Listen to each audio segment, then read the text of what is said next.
Well, good afternoon, ladies and gentlemen. It's time for college baseball. It's NWAC baseball. We are at David Story Field on the campus of Lower Columbia College, where it is the third game of a four-game set, although it's really game two.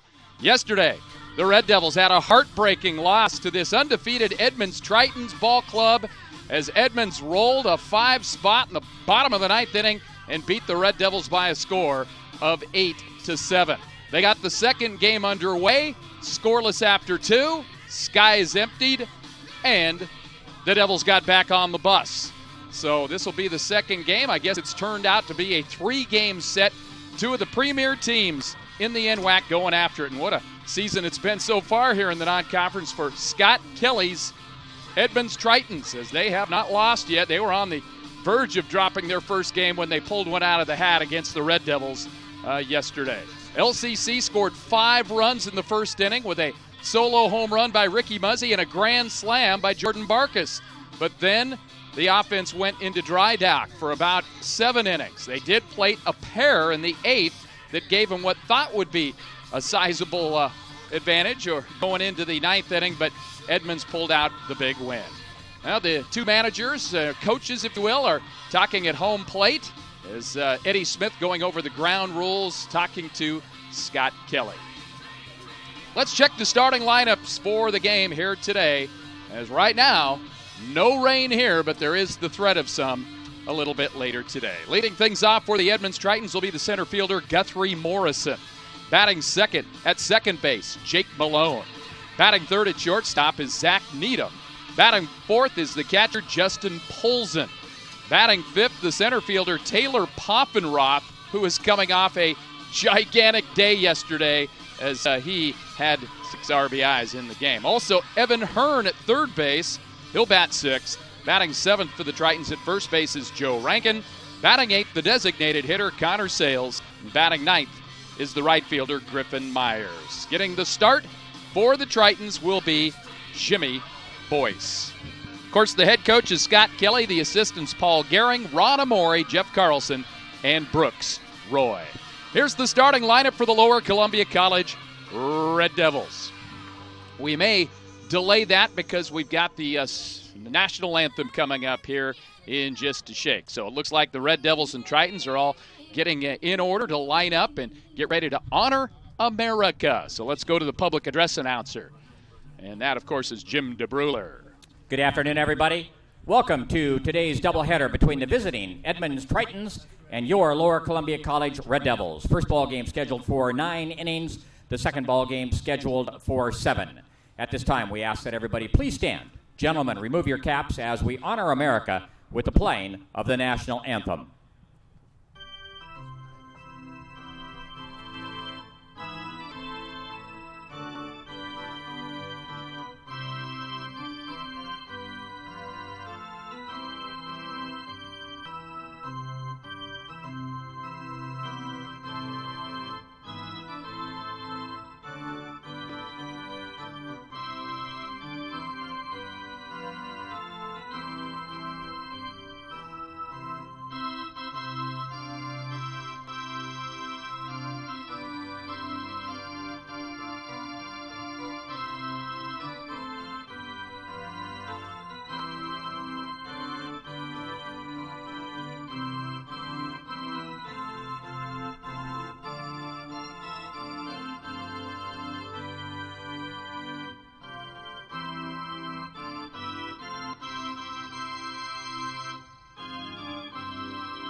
Now let's introduce the starting lineup for the Lower Columbia College Red Devils. Leading off will be the second baseman, Ricky Muzzy. Batting second at first base, Cameron Campbell.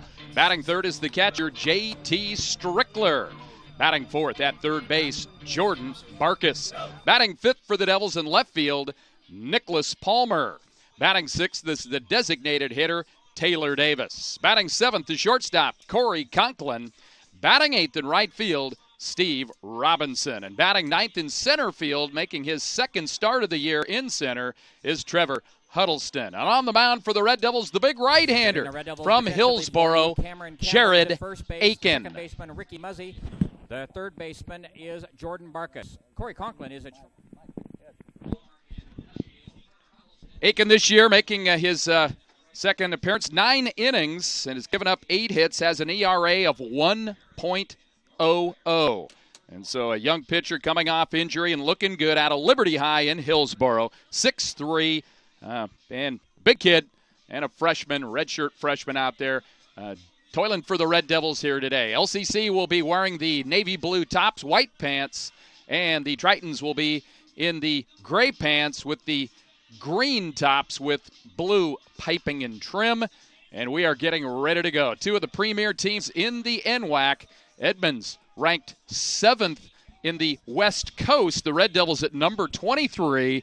And, of course, these are 2 teams that make their plans every Memorial Day weekend to be right back here for the NWAC Championship Tournament, both with multiple championships in their resume. So leading things off will be Guthrie Morrison, the right-handed hitter. And here's the first pitch on the way. And we will start this thing 1 minute at past 1. 1:01.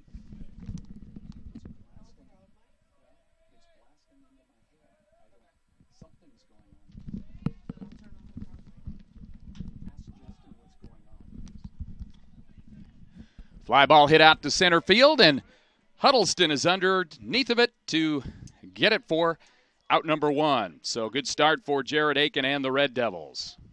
And here comes Jake Malone, the second baseman.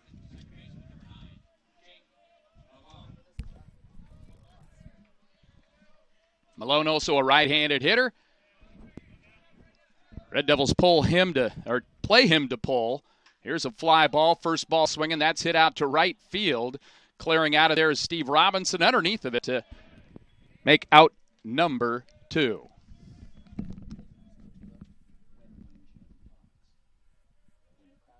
Number 10, shortstop, Zach Needham. That'll bring up Zach Needham, the shortstop. 2 quick outs here for the Red Devils. Needham, left-handed hitter. And here's Jared Aiken's pitch on the way. It's high for ball 1. Calling balls and strikes this afternoon is Garrett Wilson. And on the base paths, Thomas Purchase. This crew worked yesterday up in Edmonds. Here's the next pitch on the way, right in there for a strike on the outside corner.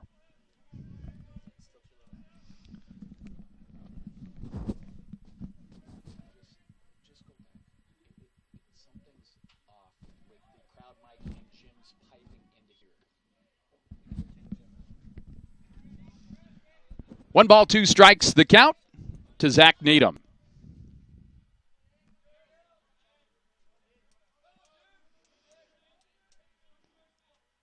Aiken's ready, the pitch, and that's served out there in foul territory and in out of play as it kind of gets over to one of the only areas of this ballpark that's been reconfigured with turf that actually has some dirt and some wet grounds over there. Aiken's ready to go. The 1-2 pitch on the way, and that's just a little high, and the count will even up at 2-2. I think Aiken wanted it a little bit. Jared Aiken has the Mr. T starter set going out there, has the chains blazing out there, looking good. Here's the 2-2 pitch. That's high, and we'll go full. We're here in the top of the first, just underway, Edmonds and Lower Columbia. Here's the pitch. Swung at and just tipped at home plate and not caught by J.T. Strickler behind home plate. Count will remain full. Here's the pitch on the way, and that's inside, and so a 2-out walk, and Zach Needham will head on down to first base runner of the ball game here this afternoon. That'll bring up Justin Polson, who has been a beast for this Edmonds now batting team. For Edmonds, catcher, number 26, Justin Polson.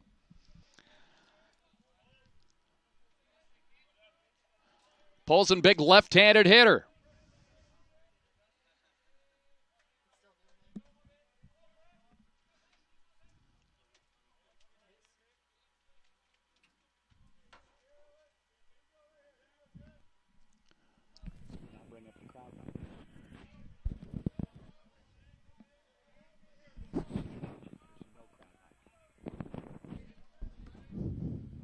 Here's the pitch. That's outside. 1 ball, no strikes. And on deck is trouble. Taylor Poffenroth. He was the hero yesterday. Had the walk-off 2-run single to lead the big 9th-inning rally for Edmonds. Throw over to first base. Sliding back over there is Zach Needham. Right away, Red Devils trying to get into the dugout. Get their first hacks here this afternoon.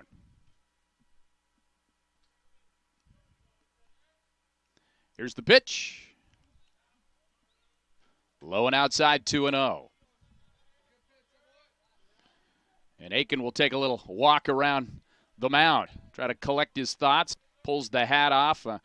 Uses the sleeve to wipe the brow a little bit. Just a little talk to himself. And flip that ball a little bit on top of the rubber. Now back up there and looking in for the sign. Now comes set. 2 balls, no strikes. Here's the pitch on the way, and that's fouled off as Polson is a very aggressive hitter, and why not, as he is off to a great start this year for the Edmonds team. Polson out of Yelm. He was a tornado in high school, and boy, he's been a tornado at the plate for Edmonds so far this season.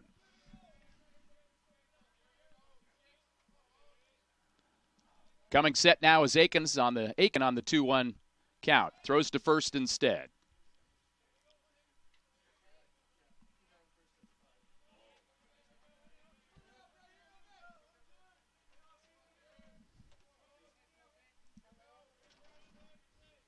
Here's the pitch on the way and just misses outside.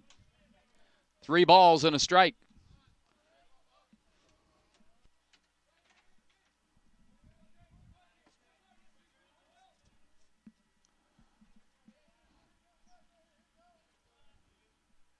Jared Aiken is ready now, the 3-1 pitch, and that ball is down towards the right field corner, giving chase over there, and making the catch is Steve Robinson. For Edmonds in the top half of the first. No runs on no hits, no Red Devil errors. 1 runner left. Oh, and now I broke my headphones. God.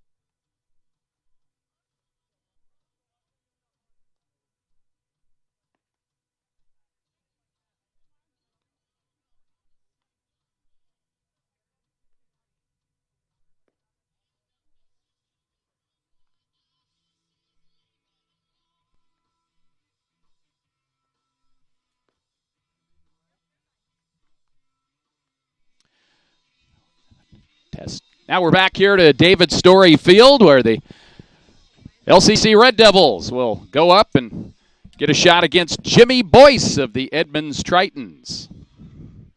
Boyce, a right-handed hitter. The defense back behind him will be Taylor Poffenroth in left. Guthrie Morrison in center field. Griffin Myers is in right field. Across the diamond on the infield, Evan Hearn is at third. Zach Needham is at shortstop. Jake Malone at second. Joe Rankin at first. Justin Polson is the catcher, and Jimmy Boyce is the starting pitcher here for the Edmonds Tritons.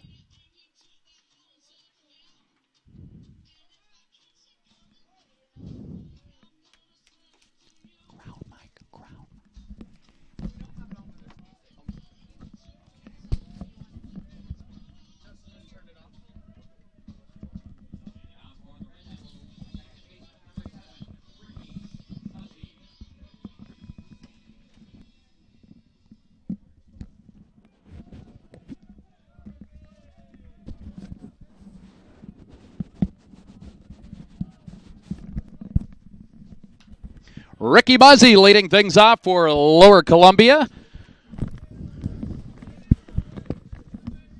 First pitch fouled out of there.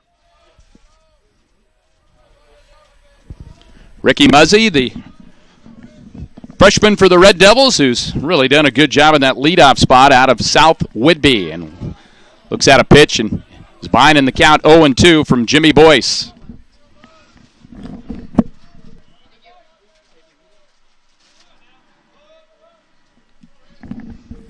Here's the pitch, and that is it out towards center field. Base hit for the Red Devils. Right away, Muzzy gets on base with a solid single to center field. And that'll bring up Cameron Campbell.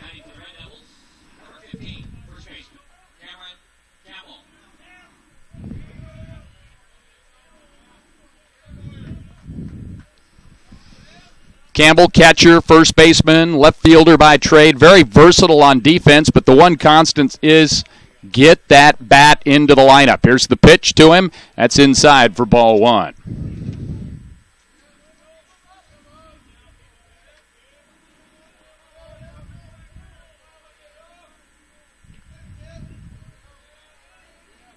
Jimmy Boyce comes in, 17 innings coming in here. Here's another base hit to center field by Campbell. So the Red Devils, like yesterday, coming right out of the chute with good offense. Back-to-back singles by Muzzy and Campbell. Boyce this year coming in with a ERA of 0.53.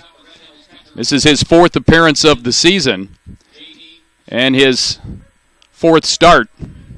He's given up 11 hits in 17 innings, now 13 hits in 17-plus innings after giving up the back-to-back base hits.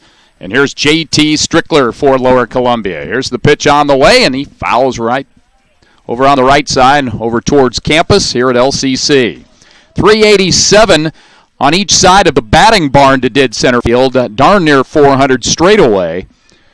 306 down the left field line and 326 down the right field line. And about 354 in the power gaps, especially on the right side. Curveball is outside. 1 ball, 1 strike to J.T. Strickler.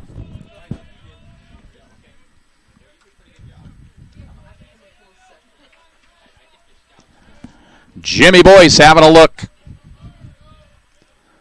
Boyce now comes into the glove and is ready. No score here, bottom of the first. Devils have something going, and Strickler looks at a pitch low. And so he is ahead in the count, 2-1.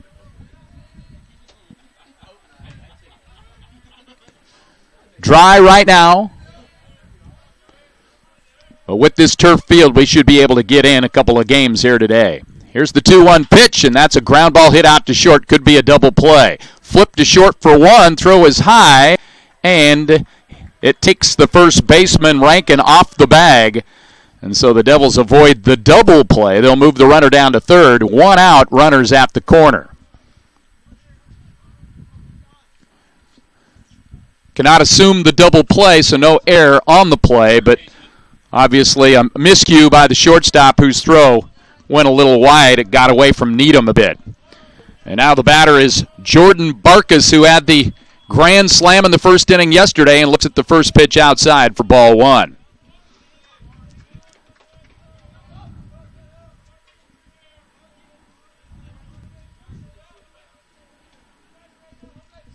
Left-handed hitter Barkas. Throw over to first. Good strong pickoff move over there by Jimmy Boyce, and sliding back over there was J.T. Strickler. Tritons thinking maybe they can get Strickler in motion. Pretty good speed for a catcher. Here's the pitch. Taken for a strike. 1-1. Eric Lane, third base coach for the Red Devils, down there flashing the signs. LCC trying to get on the board first. Here in the bottom of the first. Here's the set by Boyce, and another quick throw over there. And again, Strickler had to spin his wheels a bit and dive back, but okay. Nicholas Palmer on deck for the Red Devils. 1 out here in the first. 2 runners on at the corners. Another pickoff move over there, and another slide by Strickler in safe.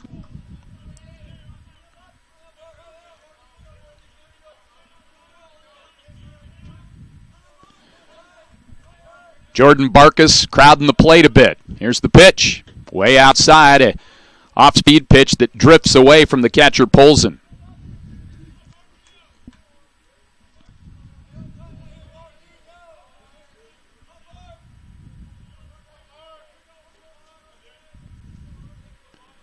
Jimmy Boyce with a long look now, spins over to have a look at first, and now comes set.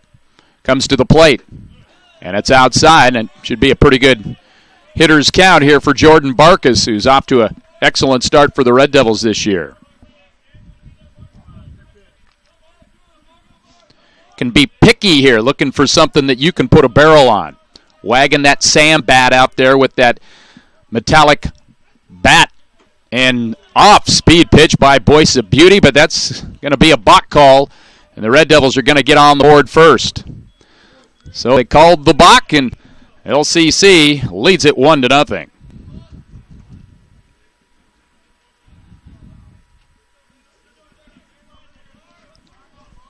Count goes 3-1. Stays 3-1, if you will.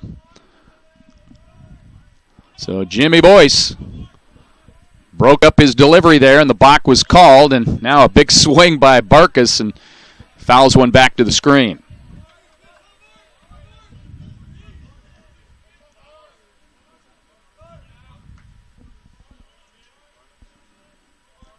Count goes full to Jordan Barkus. RBI situation with a runner Strickler out there at second.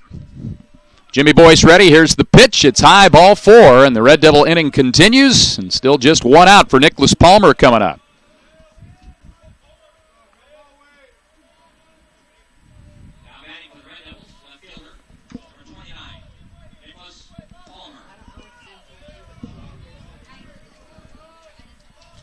Nick Palmer gets in there now, another left-handed hitter in this Lower Columbia lineup. Jimmy Boyce now checks the runner, pitch on the way, and that's in there for a strike. Good movement on that pitch. It was kind of tracking inside and then moved right over the heart of the plate at the last moment.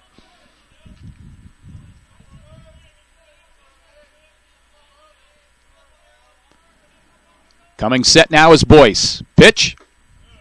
Outside corner, strike. Palmer down on the count 0-2.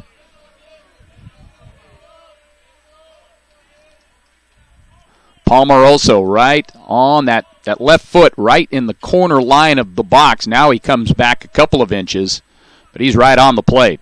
Here's the 0-2, and that's served foul over near the Edmonds dugout and just out of play as the third baseman, Evan Hearn, gave a pretty good chase at it, tried to make a little basket catch on it right over there, and knocked over one of the Red Devil championship league championship signs over there, and Eric Lane comes back over and replaces it. No balls, 2 strikes to Nicholas Palmer. Jimmy Boyce trying to get out of this inning without further damage. Devils lead it 1-0. Just one out with 2 runners on. Boyce now comes set again. Here's the pitch on the way, and Palmer chops that out towards second base. They go for one, throw over, not in time. Palmer with good speed, so he stays out of the double play. Palmer reaches on the fielder's choice, and Barkus was eliminated down there at second. So 2 outs, and they're hoping for Taylor Davis to cash in on another run. TD will step in for LCC, the sophomore from Federal Way.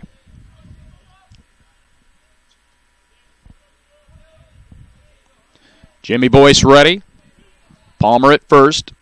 Here's a base hit out towards center field, and that's going deep back. And, boy, there's Guthrie Morrison to track it down. Good job by Guthrie to drop, step, and head on back and make the catch. So the Red Devils get on the board first on the inning. 1 run, couple of hits, no errors, 2 runners left on base. We played 1. Lower Columbia 1. Edmonds 0.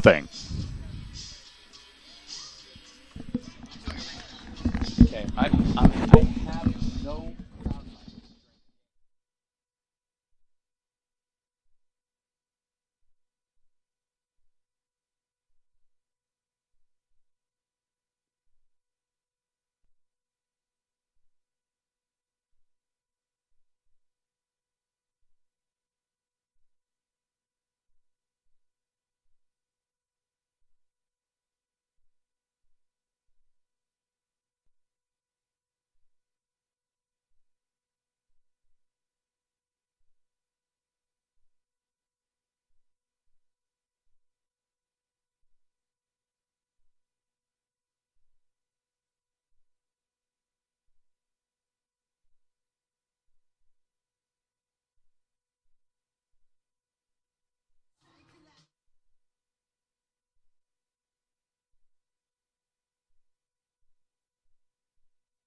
Red Devils get Taylor Poffenroth to open up this inning as he will ground it out to shortstop. Corey Conklin makes the play. 1-0 Red Devils as we go to the top of inning number 2. That'll bring up Evan Hearn, the third baseman.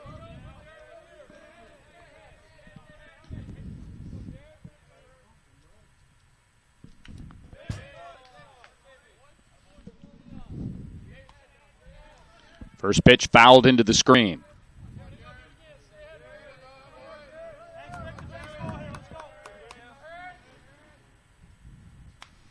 And another big cut at it by Evan Hearn, right back into the screen again. Red Devils had new backstop pads installed yesterday, and looking good back there. Here's the next pitch, and that just misses for ball 1. 1-2 the count to Evan Hearn of the Edmonds Tritons. Here in the top of the second. Pitch on the way. Big overhand fastball that's fouled off again.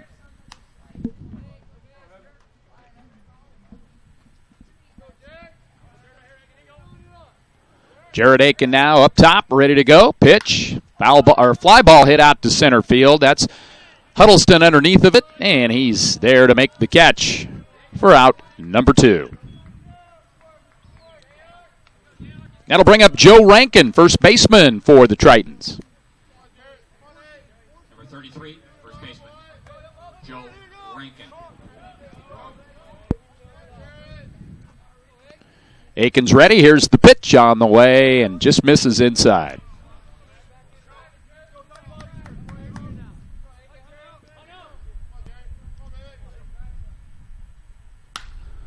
Base hit to right field. Good job by Rankin to just go with the pitch and hit it out there and right for a 2-out single. Stepping in is Connor Sales, the DH.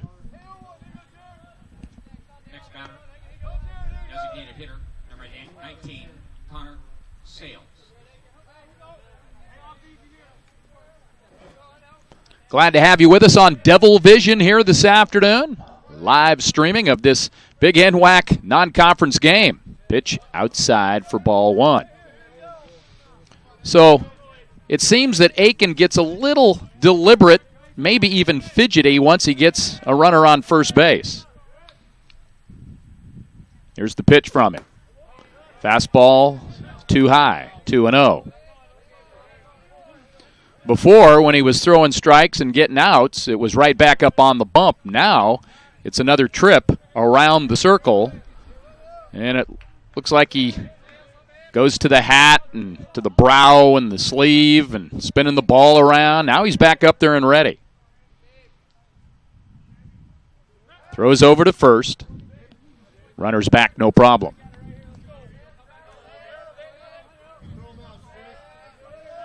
Of course, Edmonds, one of the powers of the North region in the NWAC. There's 3 programs up there that expect to win it every year as the pitch is in there for a strike. Scott Kelly's club here, one of those. Mark Yoshino's Bellevue Bulldogs, one of those. And Levi Lacey's Everett Trojans, one of those high expectation programs in the North. Right now, in the last few years, 3 squads in the West that contend every year. That's Lower Columbia, Pierce, and Tacoma.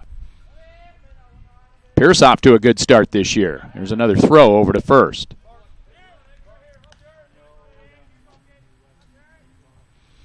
Red Devils lead at 1-0. We're here in the top of the second inning. Connor Sales back in there and ready. Here's the pitch from Aiken, way outside.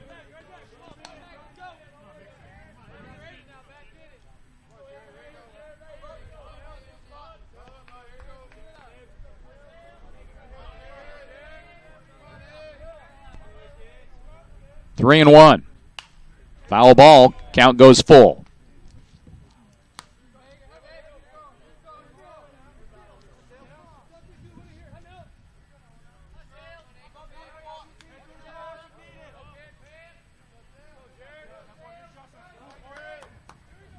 Throw over to first.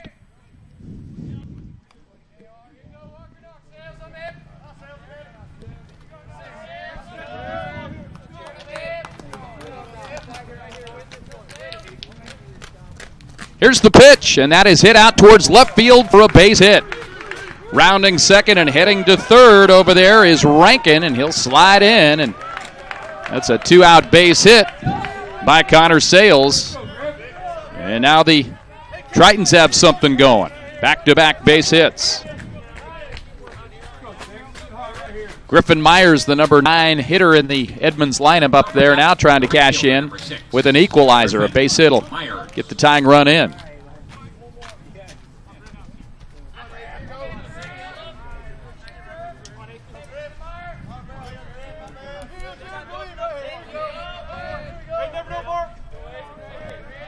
Aiken trying to get out of trouble. Here's the pitch, and it's a good one.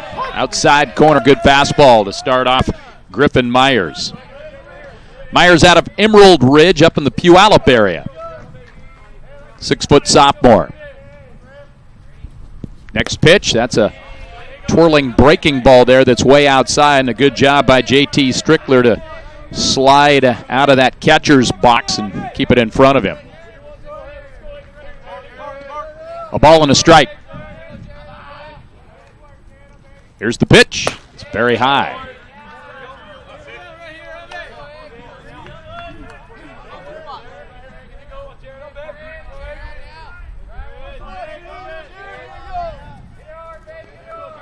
Jared Aiken trying to get out of further trouble here. Here's the pitch. That's a good fastball right in there to even up the count at 2-2. And see, you see a pitch like that, and you see Aiken come right back out on the mound, grab that ball, and get back up on the hill. So the difference between a ball and a strike, confidence-wise, might mean a lot to him. Here's a pitch. That's hit out towards center field. Huddleston was played perfectly, reaches up, and ends the inning. As Huddleston was playing shallow, and the ball was hit right to him. On the inning for the Edmonds Tritons, no runs, a couple of base hits. No errors and 2 left out there. An inning and a half complete in this 9-inning game. Red Devils 1, Edmonds nothing.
We go to the bottom of inning number 2. Red Devils will send up the bottom third of their order. Corey Conklin, Steve Robinson, Trevor Huddleston.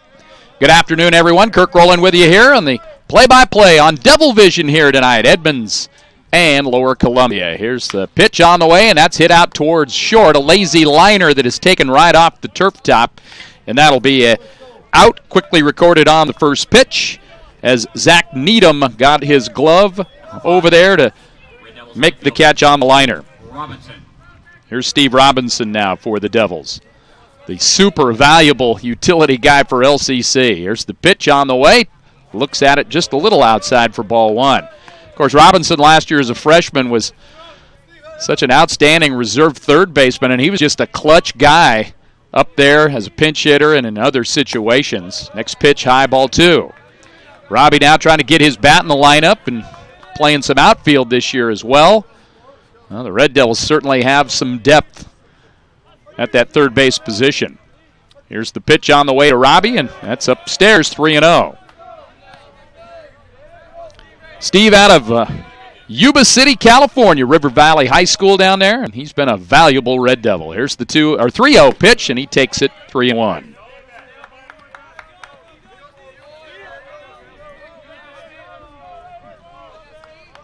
Back up on the bump and ready to go, Jimmy Boyce. Pitch. That's a fly ball hit out towards center field. Tracking in is Guthrie Morrison to make the catch for out number 2. And here's Trevor Huddleston. That's good to see T-Hud in the lineup here today. I know he was in the lineup in Game 2 that got rained out after 2 innings, but as a pitcher, that was a tough couple of innings, and he hits a rope out towards second base. Jake Malone makes the catch, and so a quick bottom of the second for the Red Devils. No runs, no hits, no errors, nobody left on base. 2 complete. Lower Columbia 1, Edmonds nothing.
Top of the 3rd inning now we go.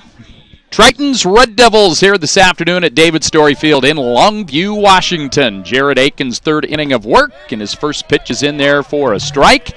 As showing bunt was Guthrie Morrison of the Edmonds Tritons, their leadoff hitter who flew out to center field his first time. Here's the pitch. Good breaking ball that just is a little low. That swept right in there and just did become low right at the end of the pitch. Didn't miss by much. Here's the 1-1. Fastball, that's hit out to center field again. Huddleston going back, reaches up to make the catch for out number 1. Hit pretty good by Morrison, but he's 0 for 2, both with flyouts to center. Jake Malone up for his second time. He flew out to right his first time. We are in the top of the 3rd. For the Red Devils, 1 run, 2 hits, no errors. For Edmonds, no runs, 2 hits, and no errors.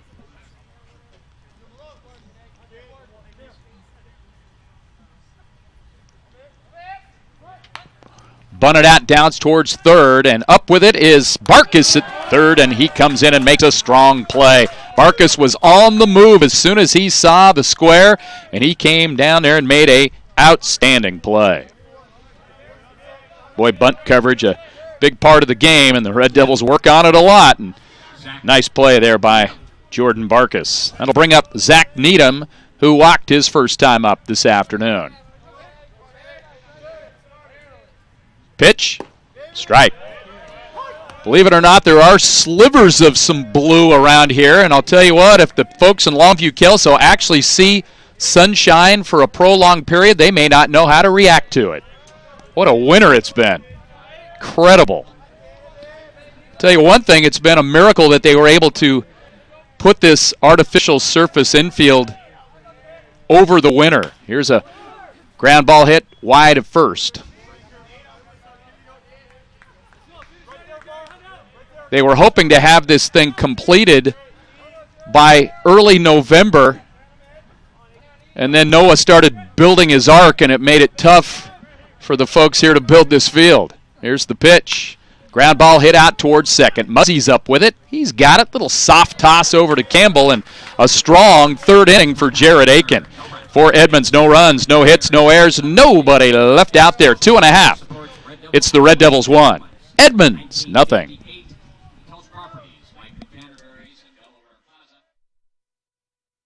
Assisted living for seniors, as well as memory care services.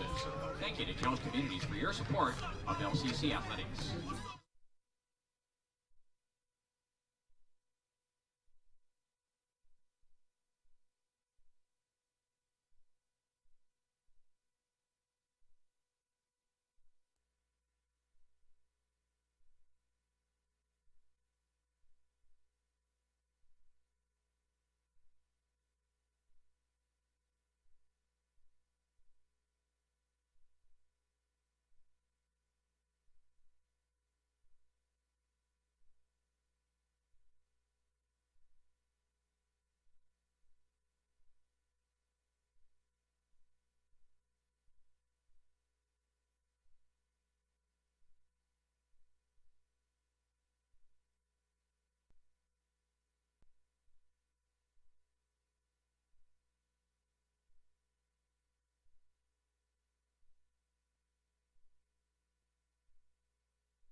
go to the bottom of the third now. 1-0 Lower Columbia, and number 1 in their lineup, Ricky Muzzy, checking in for LCC.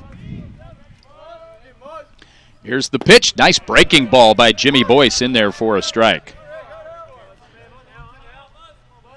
Ricky Muzzy hitting .368 for the Red Devils so far. He's been pretty good. 14 hits, tied for the lead as he takes a big swing, and a piece of his foot gets hit on that one. And home plate umpire Garrett Wilson doing the courteous thing for any batter or catcher, and that's to go out and exchange the pill to give the batter, in this case, some time to regain some feeling in that foot.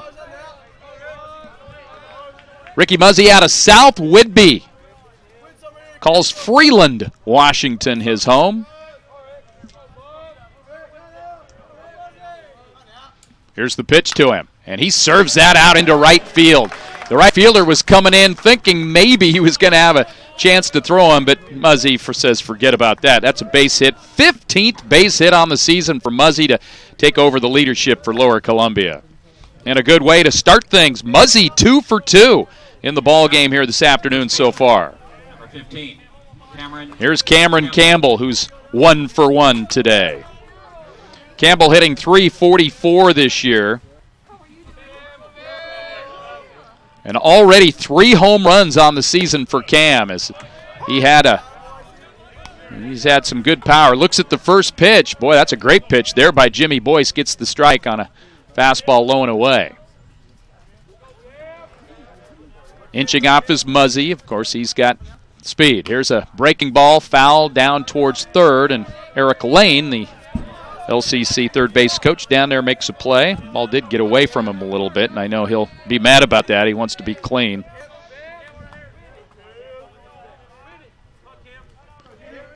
Campbell has 3 home runs, but just 6 RBIs. He's been mostly the solo homer guy so far. Here's the pitch to him.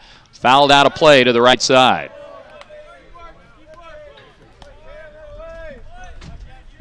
1-0 Lower Columbia leads Edmonds here in the bottom of the third. Of course, you've got your scoreboard in your right corner, a Devil Vision here, complete with the count and everything. Keep you up to date by glance. We're glad you're enjoying the live video feed here today. Ooh, took a little off, and a swing and a miss by Campbell. That was a pretty nasty pitch by Jimmy Boyce. 1 out. Number 10, Red Devil catcher, JT Strickler's 0 for 1. Reached on a fielder's choice. Hustled down the line to stay out of the double play. Runner goes. Throw to first, and Muzzy's going to steal the bag. Almost slid past the bag and had to reach back. And I'm sure these Red Devils are still trying to get the slides on this turf down. Boy, he went on first movement, and of course the pitcher threw over there, and by the time it got over to first and down to second, Muzzy was there. And here's a base hit to left. Here comes Muzzy. Eric Lane's going to hold him. Now he's going to bring him as the ball is misplayed out and left. That'll be an RBI single. JT Strickler gives the Red Devils a 2-0 lead.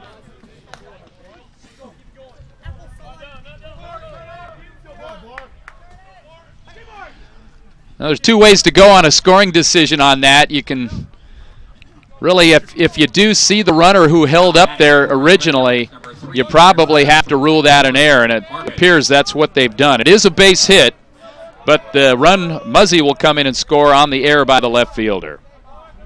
Good call. And the batter's now Jordan Barkus. Here's the pitch to him, and takes it low for ball 1.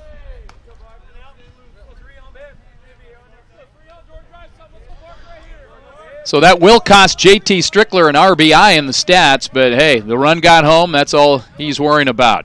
Red Devils a team. Worry about your stats later. Here's the pitch, and that's high.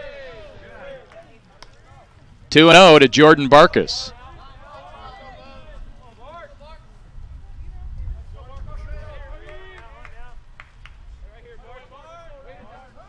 Runner goes. Here's the pitch. Taken. Throw down is not in time.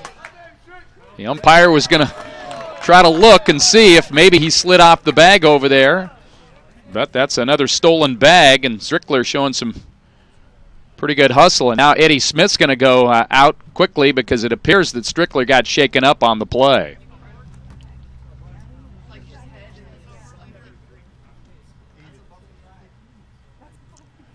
Well, he made that hard slide in there, and it looked like he went right over the bag, and it might have caused a little damage out there. And he's okay. He just did some inventory and figured all body parts are still straight and doing okay. So Eddie Smith will come on back to the Red Devil dugout. Devils have put another single up here this inning, looking for more with just one out. And after Strickler's steal, he's in scoring position. Jordan Barkus walked his first time up. Pitch to him. That's inside, and the ball gets away. Strickler will coast on down. Wild pitch or pass ball could go either way. It did go off the glove, so it'll be ruled a pass ball. Now a fly ball by Barkus could get Strickler home. Barkus taps the plate, now he's ready. He's up there. The 3-1 pitch to him. Swing and a miss. There's that off-speed pitch by Boyce that's pretty effective.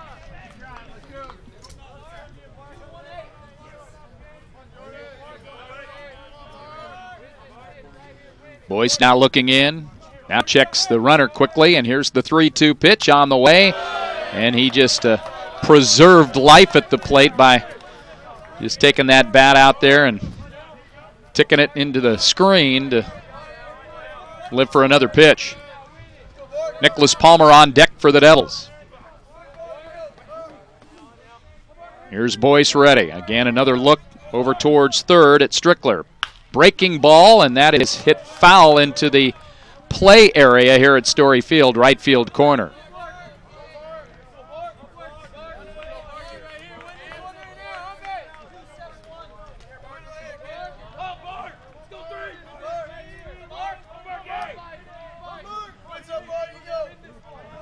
Here's Jimmy Boyce, and the pitch on the way, and a swing and a miss. Nice pitch by Jimmy Boyce, getting Jordan Barkus. So now it's up to Nicholas Palmer to try to cash this run in, which is 90 feet away. Still not home yet.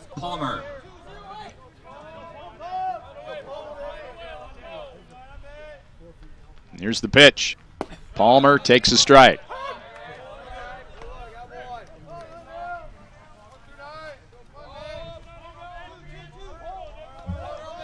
Nick Palmer out of Samuel Clemens High School. I wonder if they call it Mark Twain High.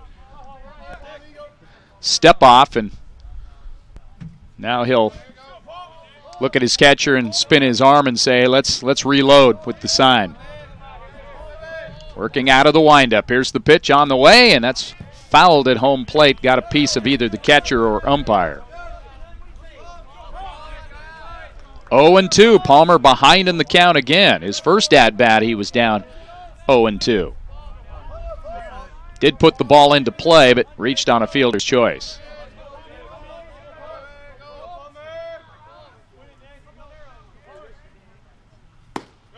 Just missed with it outside. That's a pretty good take by Palmer.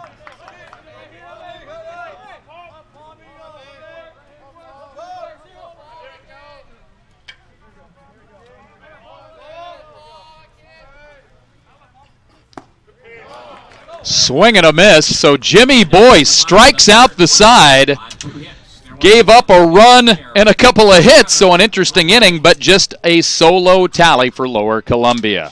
One run, a couple of hits, there was an error, and one big runner left 90 feet away. We're through 3 in this 9-inning game. Our score, Lower Columbia 2, Edmonds nothing.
Back to action here, top of the fourth.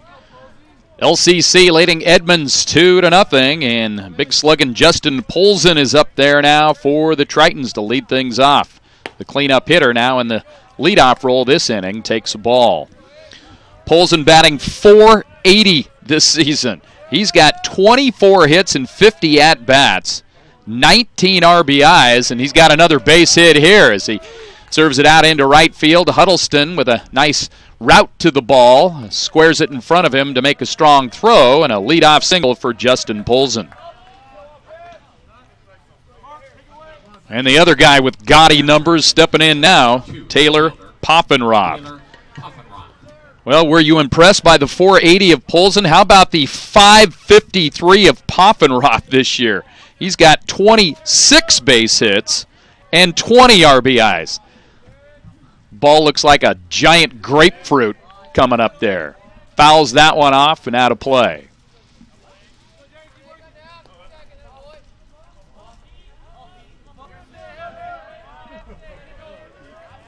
Polson inches off first. Here's the pitch by Aiken, that overhead curveball that is outside, 1-1. Things brightening up a little bit here at Story Field. Perhaps we can play a couple of baseball games without having to do it in a steady drizzle. Next pitch is low, and a nice stop by Strickler.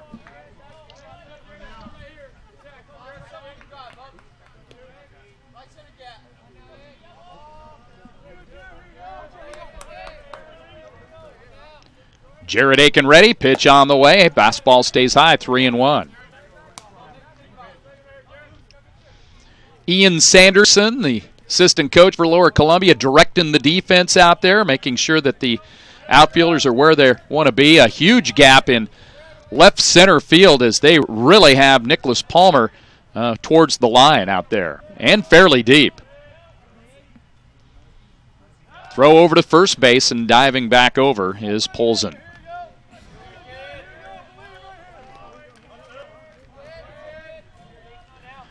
This Poffenroth kid out of Kentridge High in Kent, and looks at a strike, and a beauty it was by Aiken. Right on the outside corner with some movement. Count goes full. Aiken working with much better pace up there on the bump. Here's the payoff. That's a fly ball hit in the infield. The shortstop Conklin calls off Barkus, and on the back cut of the turf out there makes the catch. And whenever you get Poffenroth out, that's big. One out, runner stays at first. 31, third baseman, Evan Hearn. Evan Hearn, first third baseman, I should say. He's up there now, left-handed hitter. Third baseman for these talented Tritons. Here's the pitch by Aiken, inside.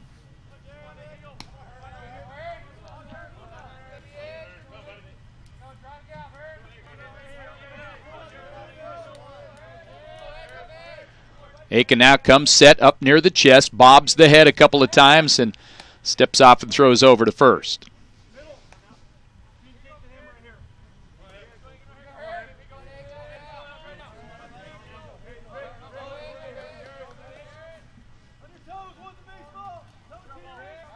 Here's the pitch, and it's a beauty.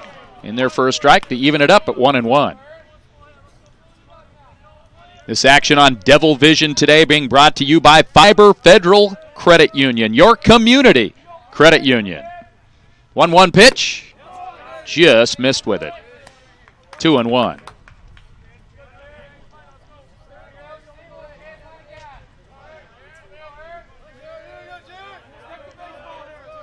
Aiken now comes to the plate, and it's right back to him. He'll look out towards second, get one, throw it to first. I don't know if it was in time or not. It gets by the glove of Campbell. So no error on the play, and now the runner was staying out at second base, and the umpire has to say, no, you're out. You're out of here. So that'll be a fielder's choice for Evan Hearn. And now a chance for Aiken to get out of the inning.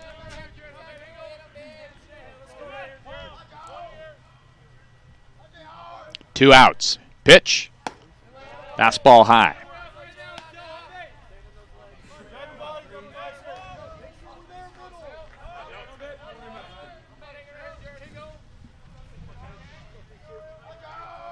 Here's the 1-0 from Jared. Just a little low.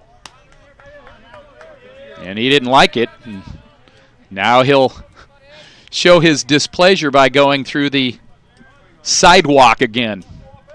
Boy, and he does it about the same time every time. He'll go around that circle, tug on the front, bring the hat off, get back up there. Now get ready to go. Throws to first.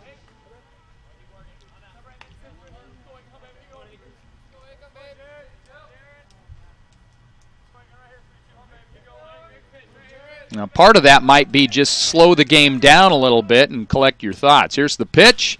That's hit down towards third. Barkus is up with it. Strong throw on one hop, and it gets past Campbell down the line. Runner's coming around third. He's not going to try to score it there. That's going to be an error on Barkus. That's too bad. Normally, it's not a really bad play to use the turf over there on a bounce like that, but, well, that's too bad. So now Aiken's going to have to come up with something here. Hitter, number 19. And here's Connor Sales.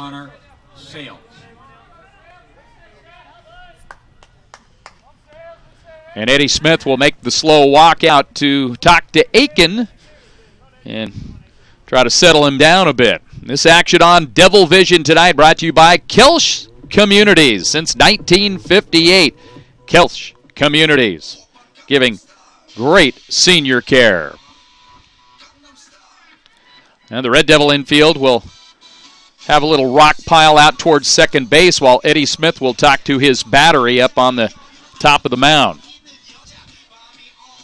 2 runs, 4 hits, and now an error by the Red Devils. No runs, 3 hits, and 1 error by the Edmonds team. But the Tritons with a single here could possibly tie this ball game up. This will be a big batter for Jared Aiken. If he can get his team in the dugout, that would be huge for the young man. Hearns at third. Rankin is at second after the error. And there's a nice pitch right after the conference by Aiken. Puts it right in there for a strike.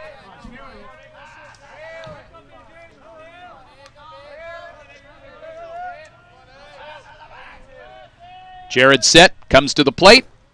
Strike 2.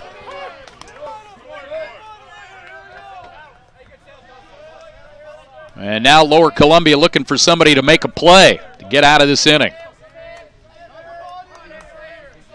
Aiken's ready, steps off.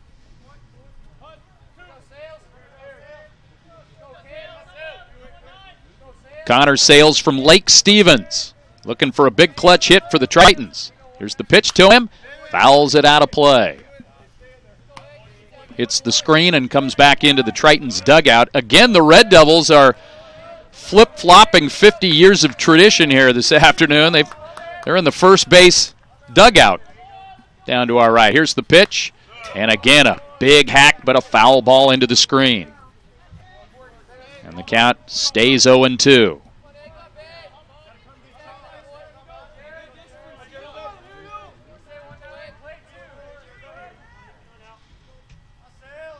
Here's the pitch on the way. Strike 3 called. Big pitch by Jared Aiken, and 2 big runners are left out there.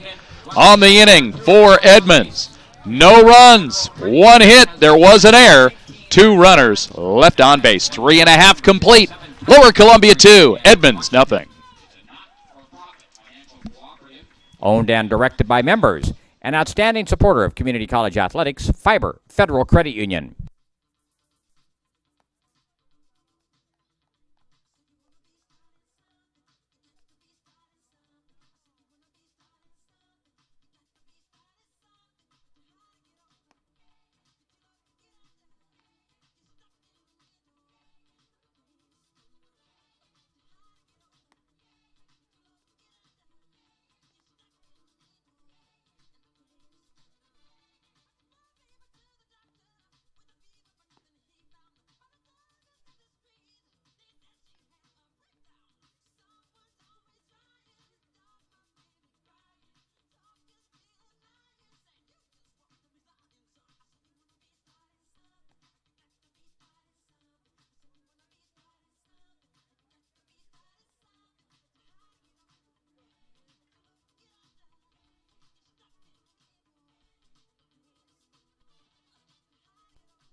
We go to the fourth inning, and for LCC, it'll be Taylor Davis, Corey Conklin, and Steve Robinson. 2-0 Red Devils. Excellent ball game here this afternoon in Longview. Jimmy Boyce out there for another inning, and his first pitch is a ball lifted into the left field corner as drifting over Poffenroth to make the catch. 1 pitch and 1 out.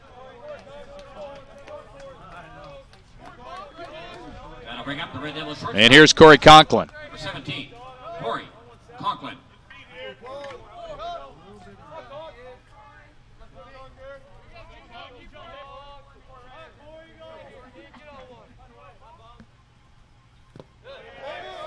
First pitch in the dirt.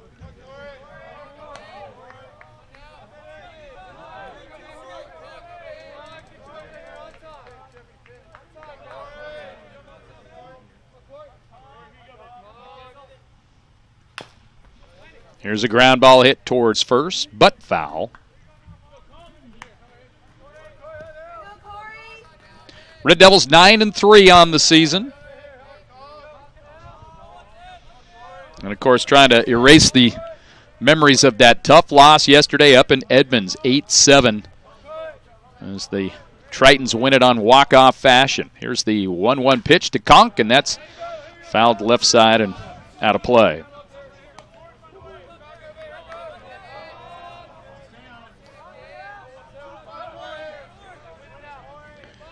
Boy, good for Conklin this season. It's great to see him hitting .412 right now. And he looks at the next pitch way outside, 2-2.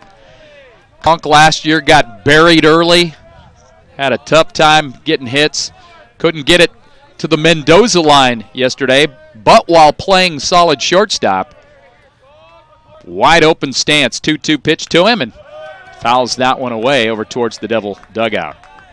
Actually on deck area, where the guy waiting to hit next is Steve Robinson.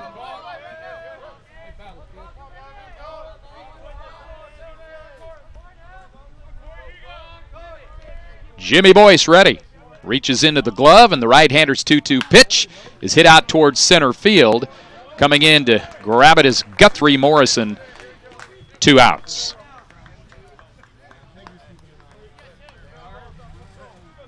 Steve Robinson flew out to center his first time up, 0 for 1 this afternoon. We're here in the bottom of the fourth.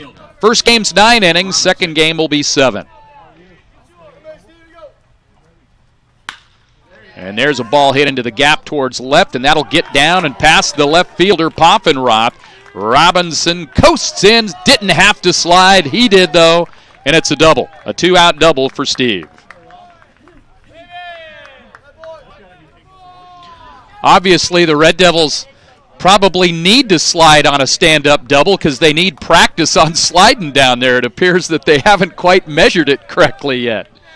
And, of course, you got to test whether it's wet turf or dry turf and all that. But one thing's for sure, the Devils are going to have a lot more experience on it than the other teams, at least in theory. Here's Trevor Huddleston trying to come up with a clutch hit. Looks at a strike. Trevor from Woodland, a former Woodland Beaver. Wagging that bat. Of course, throws left, but bats right-handed. Here's the pitch to him. Takes a breaking ball low and away. So Jimmy Boyce, the Aussie who went to Mount Si High School. Boyce is from Auckland, New Zealand. Pitch. Just outside, 2-1.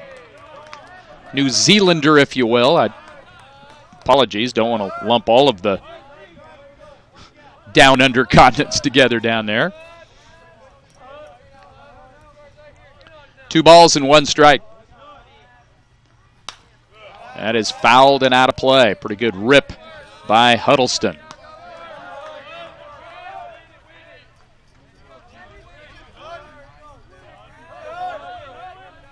Of course, the Red Devils have had some pretty good players out of Mount Si over the years. Probably the most notable would be Trevor Lane, who is playing minor league baseball right now for the New York Yankees. Here's the 2-2 pitch, and that hits Huddleston in the dome. And he just throws the bat away like it was no big deal. So the Devils will flip their lineup over, and red-hot Ricky Muzzy will come up. Back to the top of the order for the Red Devils second baseman, number 7, Ricky Muzzy. Muzzy 2 for 2 and has scored both Red Devil runs.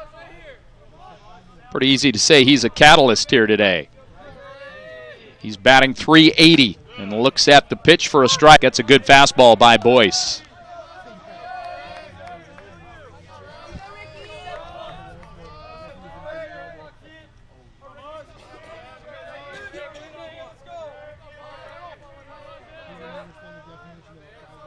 Pitch by Boyce to Muzzy, and there's another good one right in there. That kind of got in on Muzzy a little bit. I think he thought it was inside, but a nice pitch by Jimmy Boyce.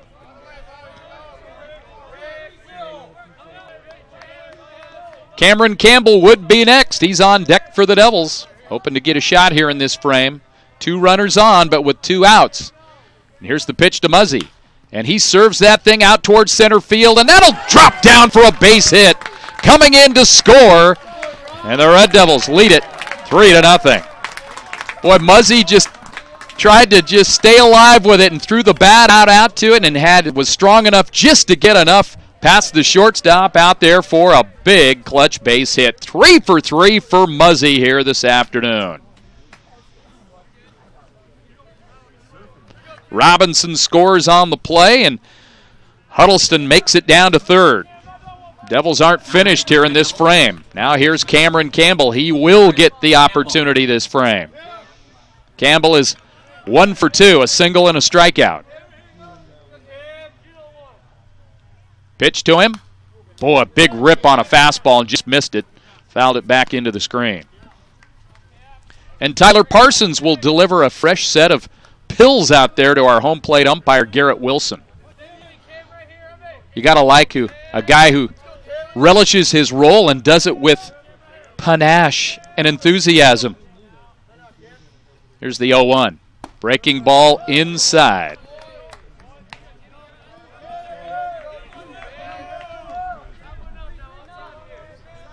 Long look down there by Campbell to third base coach Eric Lane.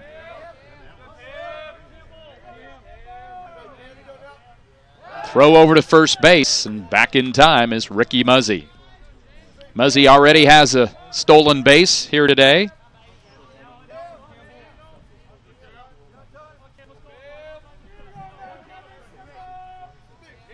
Here's the pitch. Did he? He did not. They appealed out to second base umpire Thomas Purchase, and he says Campbell was able to keep that swing from getting through the plate. 2 balls and a strike to Campbell. Here's the pitch. Breaking ball, and that's popped up down towards right field, and giving chases the second baseman, and going out there Jake Malone to make the catch.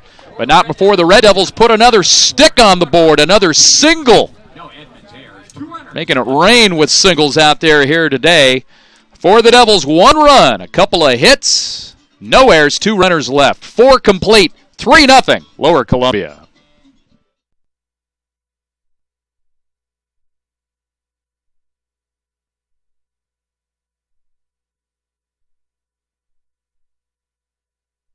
At Couch Senior Communities, we carry on a tradition begun by my parents over 50 years ago. Treat all people with the respect they deserve and the special attention they may need.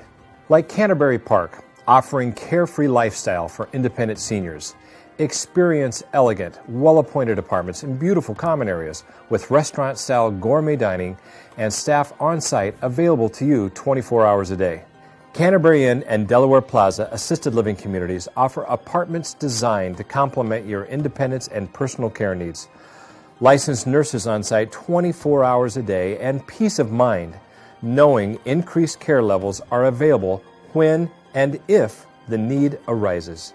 Canterbury Gardens, specializing in memory care, offers a 24-hour on-site licensed nurses and caregivers. Appreciate the folks from Kelch Communities sponsoring Devil Vision and the Red Devils here this afternoon. As we go to the top of inning number 5, Griffin Myers, the number 9 hitter, takes the ball as Jared Aiken has done a great job here today, working on a 3-hit shutout through 4. Here's the pitch. Just a little low. 2 balls, no strikes. And now the Red Devils will get the bullpen stirring quickly out there right now.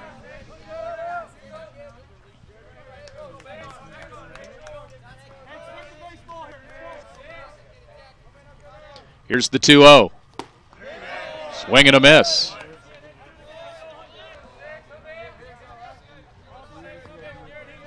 Down in Gresham, the LCC softball team leading Mount Hood 11-1 in the 6th inning. Here's a pop-up, foul territory around first. Cameron Campbell has it for out number 1.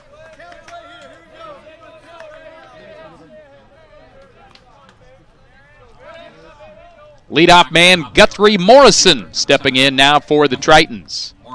0 for 2. 2 center field fly ball outs. Here's the pitch. Fouled out of play over the Red Devil dugout. And now that game has gone final in softball. Mercy ruled. Red Devils win it in 6 by a final score of 11-1. Great win today. Here's the 0-1 pitch. Breaking ball. 1-1.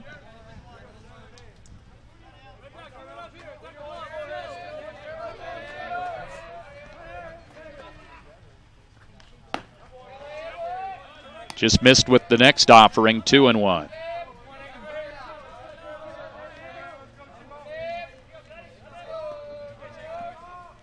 Pitch. That's hit out towards center field. Huddleston comes over, makes the catch for the second out. Guthrie Morrison might want to try something else. All 3 outs to Huddleston out in center. Here's big Jake Malone. He is 0 for 2. First ball swinging, pops it up in the infield. Conklin, the shortstop, will take charge, and a strong inning for Jared Aiken as he sets him down. 1, 2, 3. 4.5 complete. Our score, Lower Columbia 3, Edmonds 0. 11-1.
Three 0 Lower Columbia over Edmonds. Here to the bottom of the 5th, J.T. Strickler will lead things off for LCC. And Jimmy Boyce back on for another inning, and he sends a wrinkler up there that stays just a little high for ball 1.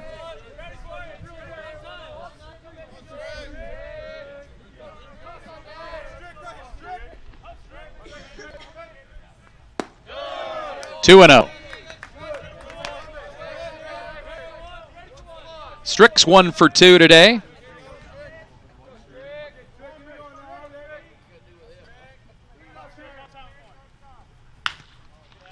Hits that one foul left side. Strickler came in today batting .258. This is his 34th at-bat of the season, has 8 base hits. Does have a couple of home runs, so he does have pop. Here's the pitch to him. Fouled out of play over the Red Devil dugout.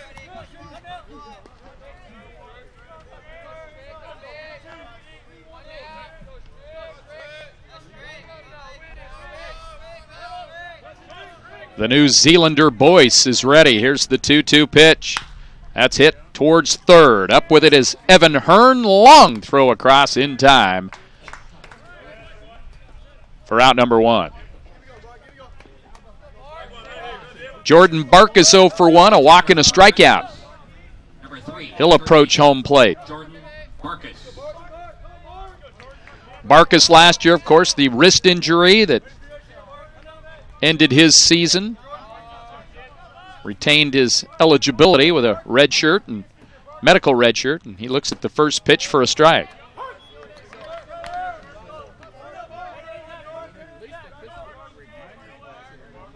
From the Salem-Kaiser area, McNary High School. Here's the 0-1. And he ropes that one towards right field, but right there is Griffin Myers to make the catch. Bark hit it pretty good. Now batting for the Red Devils, left fielder number 29. The Texan steps in. Nicholas Palmer. I just can't call him Nick because his first name's spelled like Jack Nicklaus, and I love golf, and so he's Nicholas Palmer. I don't know what Nick's middle name is, but if it's Player, that would be awesome. Nicholas Player Palmer. Pitch outside.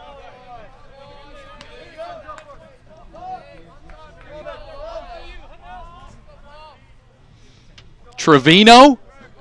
I don't know. There's probably a few guys from that area. Here's the pitch to Nicholas. Takes a strike. 2-1.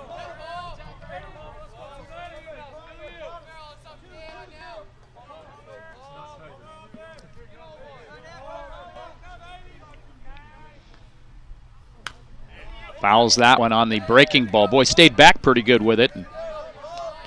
Did a good job to foul it off.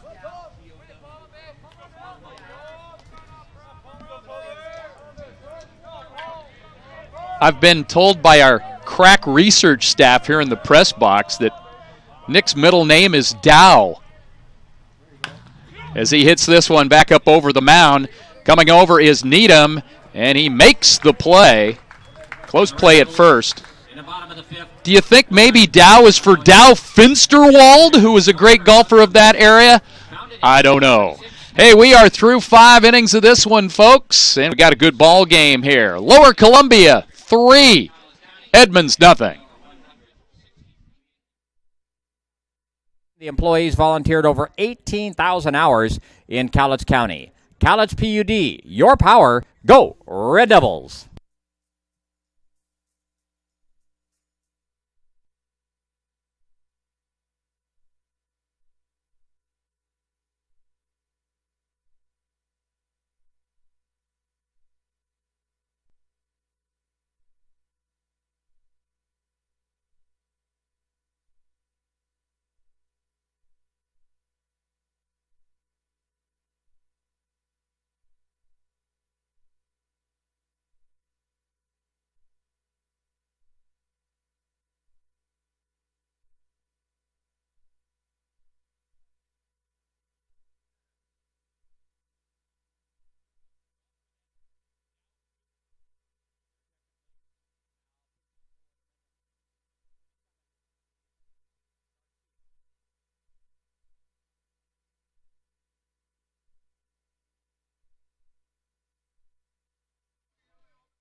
We go to the top of the 6th inning. Well done, Jared Aiken. His work is through here today. The Red Devils are going to go to Anthony Garcia, and his first pitch is right in there for a strike.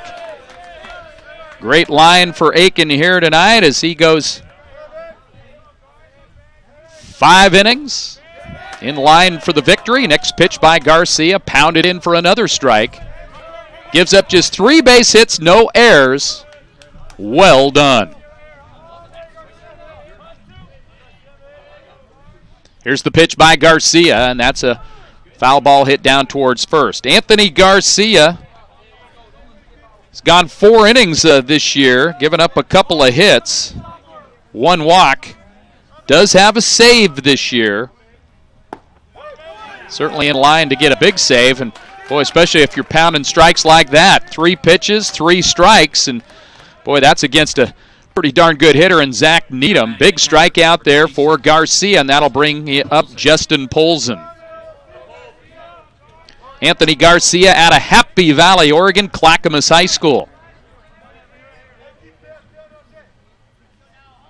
Polson will take his time getting in the batter's box, and now he's in.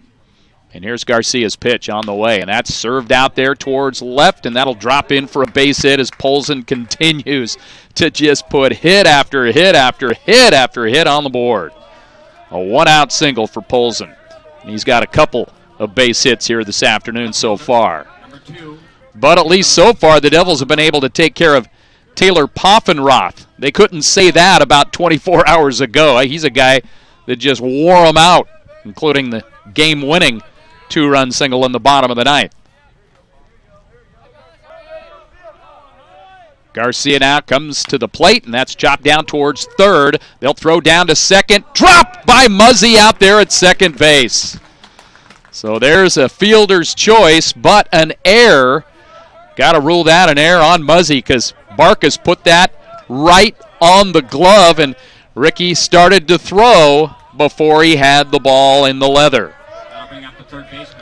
So we'll see if that might open things up a little bit. And now the catcher Strickler will go out to Garcia and tell him, hey, don't you worry about it, man. You did your job. You got a tough hitter to ground out to third and had a chance for maybe a double play there. And you just can't go out of order between catch and throw. It's tough to throw before you catch it.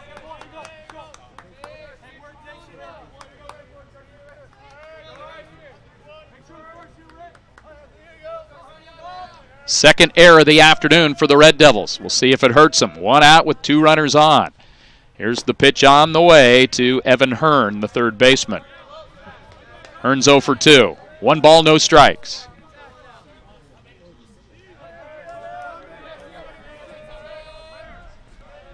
Here's the pitch. Just a little low.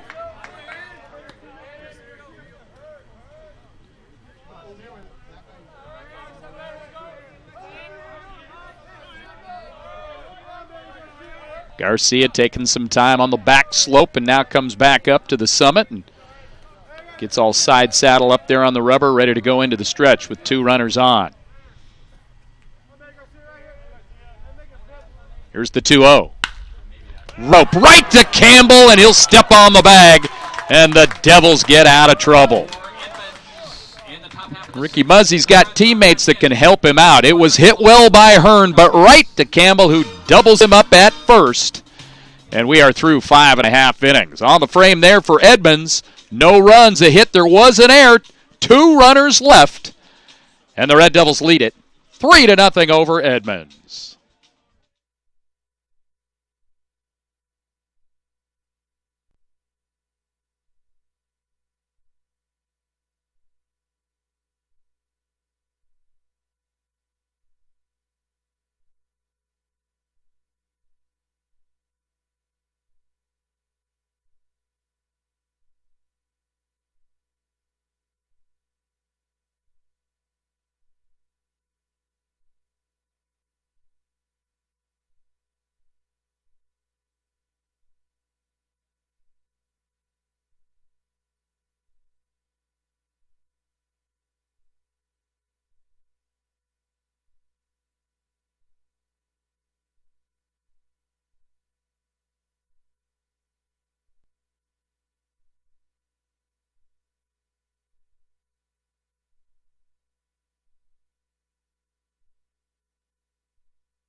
TD is stepping up to lead off this bottom of the sixth inning. Taylor Davis, the Red Devil designated hitter in the first game of this twin bill here this afternoon in beautiful Longview, Washington. Jimmy Boyce back out for another inning. He's gone the distance for Edmonds.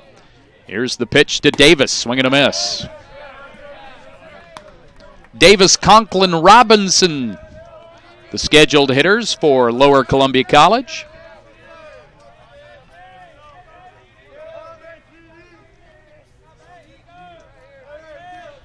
Here's the rock and the fire, the 0-1 pitch, and that is low. 1-1 to Taylor Davis. Well, the line on Jared Aiken today, 5 innings, 3 hits, no runs, 1 strikeout, 1 walk, and one guy that's awfully proud of that is his former high school coach, Tim Culligan, who is in attendance here today. Cully, of course, was a great pitcher here at Lower Columbia College, and boy, he's done a great job of channeling excellent Liberty High School players from the Hillsboro area here. Great to see Tim Culligan here in the ballpark here today. Here's the 1-2 pitch on the way, and did that hit him? Boy, it looked like it might have, and I guess not. Taylor got out of the way, just did. 2-2.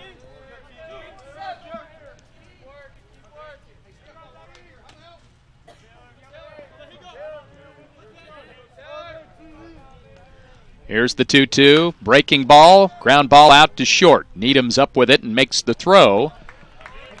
Round number 1.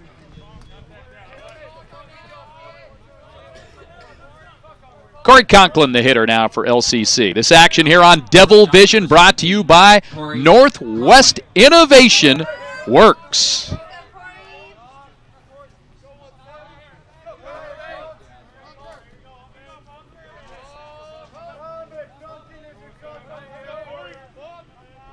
Boyce's pitch to Conklin is fouled out of play. Boy, it's been a tremendous job that Scott Kelly has done with this Edmonds program.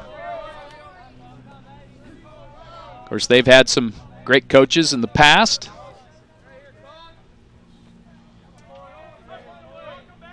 But Scott Kelly's been just as good as any of them. Recently, as a couple years ago, an NWAC championship. Boy, that breaking ball is on the inside corner, called for a strike. I don't think Conk thought so.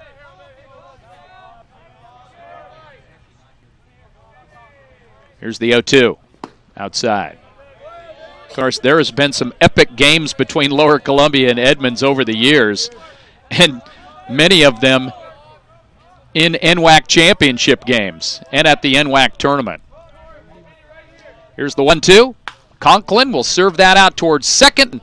They had him played pretty good. Jake Malone was playing deep out there, and Conk didn't hit it all that hard, and Malone is over there to make the out. Right fielder, number 5, Steve Robinson. Steve Robinson's 1 for 2. He's got a double and has scored a run. Here's the pitch to him outside.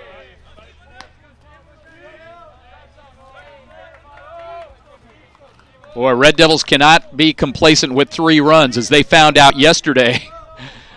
You got to have all you can get against this team. Next pitch inside. Devils had a 7-3 lead heading into the 9th and lost 8-7. Here's the 2-0. 3-0 to Robbie. Sure, we've got some viewers down in California, Yuba City down there, checking out Steve here today. And he takes it for ball 4. 2-out walk for Robinson, bringing up Trevor Huddleston.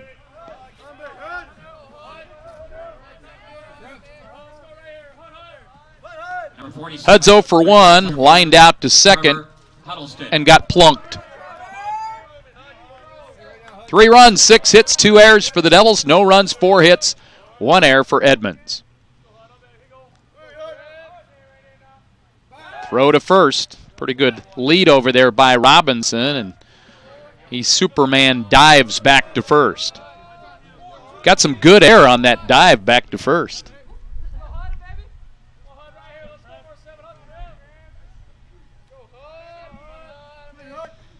Here's the pitch. Fly ball hit out towards left. Poffenroth is underneath of it, and the Devils go down here in the bottom of the 6th inning. No runs, no hits, no errors, 1 runner left.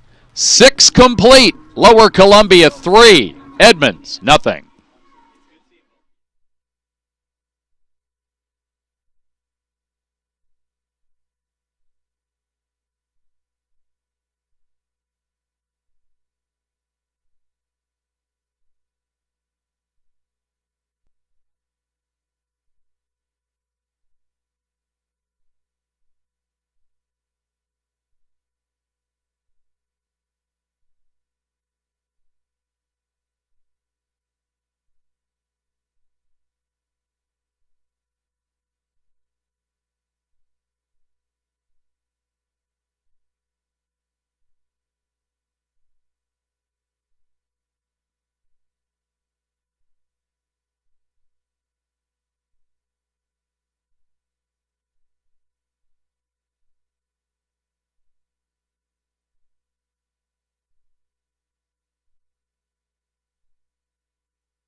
Anthony Garcia on for his 2nd inning of work.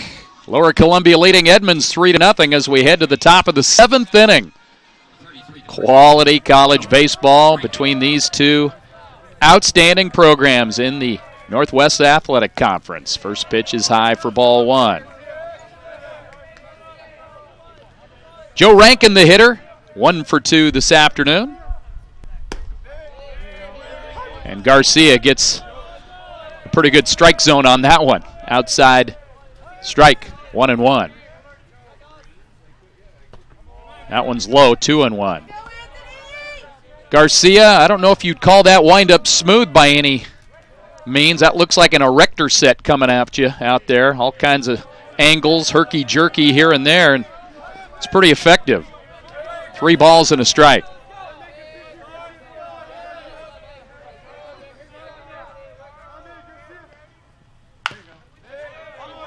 I'm not sure who coined the term herky-jerky, but that was big back in my day, and that would definitely be Anthony Garcia. Counts full to Joe Rankin.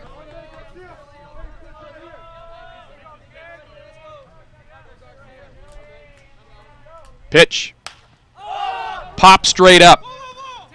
And Campbell says, pitcher, get out. I'm an athlete. I'm Cameron Campbell. I can do things.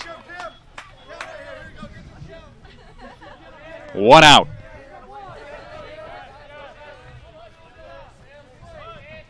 Here comes Connor Sales, who's 1 for 2.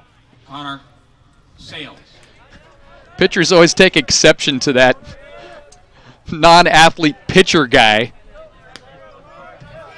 Most of these pitchers at Lower Columbia were some of the top overall players of their high school. Here's a ball hit past the glove of Campbell. Well, not quite as great an athlete as you needed on that play to dive and get over there. That was a for sure base hit by Connor Sales. He's got 2 of those today. Gonna bring up number 6, the right fielder, Griffin Myers. Of course, Cameron's going to go, it's not my fault I'm only 5'10". His parents sitting down, probably looking up here going, hey, pretty darn good ball player, though, and I would agree with that for sure. Here's a swing and a miss and a nice pitch by Anthony Garcia. 3-0, Devils have the lead. We're here in the top of the 7th. 9 innings in this one. The second one will go 7. Next pitch by Garcia in there for a strike. And again, that strike zone expanding a little bit, and Anthony Garcia will take it. Runner gets his lead. Anthony comes to the plate. Breaking ball high. 1 ball, 2 strikes.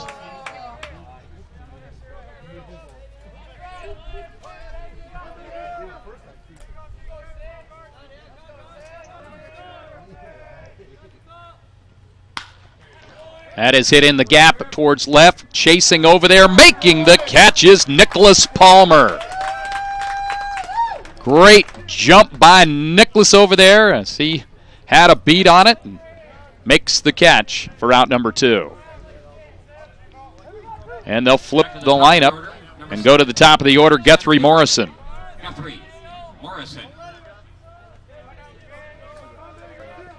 If Guthrie Morrison flies out to center field, then nope, not this time. Instead, he's going to ground it to Conklin at short, flips over to Muzzy, and the inning is over.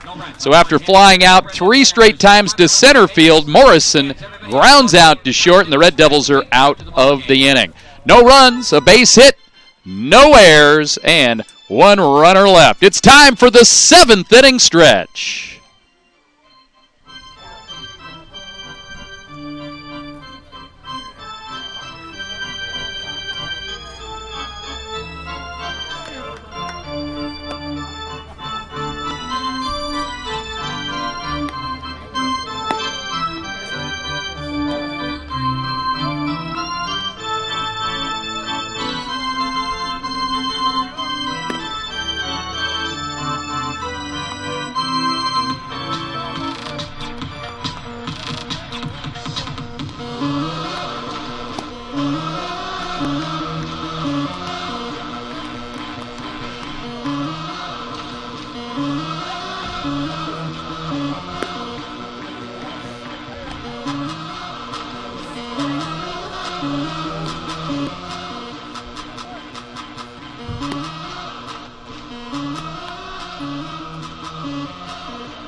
We go down to the bottom of the 7th inning. 3-0 Red Devil lead, and a new pitcher for the Edmonds Tritons is in there now is Christian Miller, big right-hander out of Silverdale Central Kitsap High School. And here's his first pitch to Ricky Muzzy, and it's in for a strike. Well, Jimmy Boyce did a pretty good job for Edmonds. Went 6, gave up 6 hits, 3 runs, 3 strikeouts, and 2 walks. Got his team right in the ball game. His work is through. Here's a ground ball right back to Miller, and he'll run over towards first and underhand over there to teammate Joe Rankin for out number 1. Well, the first time they've been able to retire Muzzy here this afternoon. First baseman, Cameron Campbell. And here's Cameron Campbell for the Devils. He's 1 for 3 this afternoon. Miller, pretty big kid up there. He's got those wide shoulders. Here's the pitch on the way, and that's in there for a strike.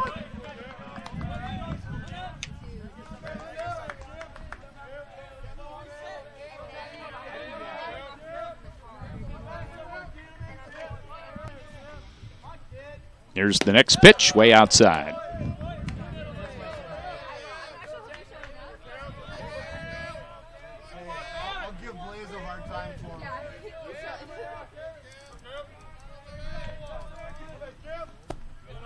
Strike in there, 1-2.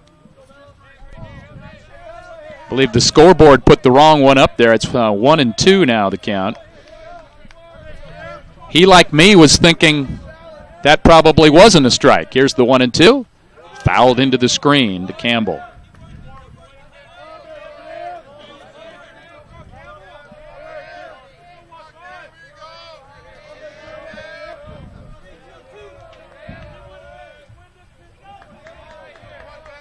Miller now shakes off his sign, now nods in the affirmative. The 1-2 pitch is fouled again.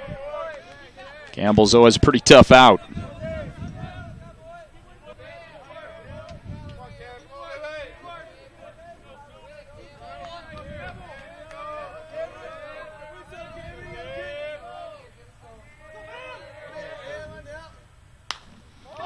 Campbell lifts this one to center field. Guthrie Morrison squeezes it for out number 2.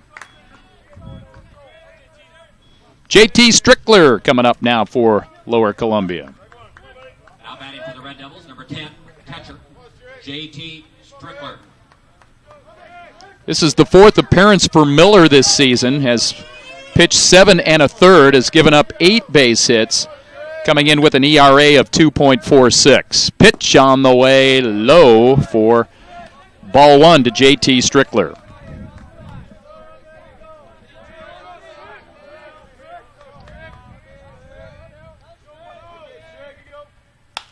Strick out to left field.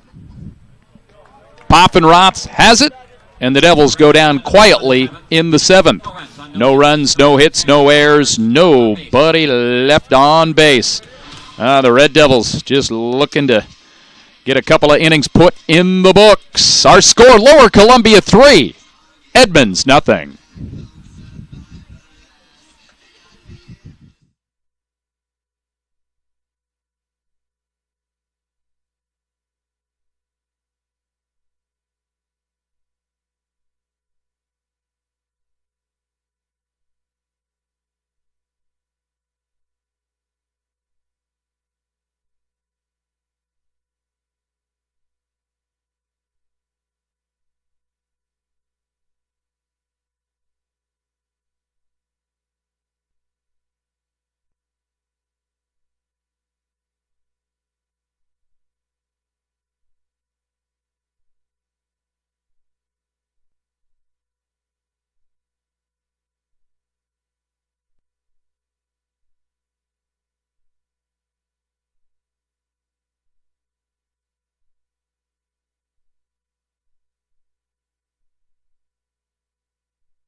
Top of the 8th inning, Lower Columbia leading Edmonds 3-0.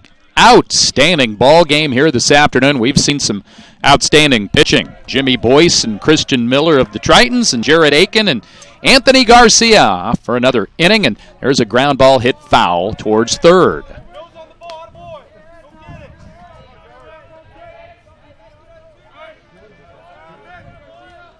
We'll have a 7-inning game after this one.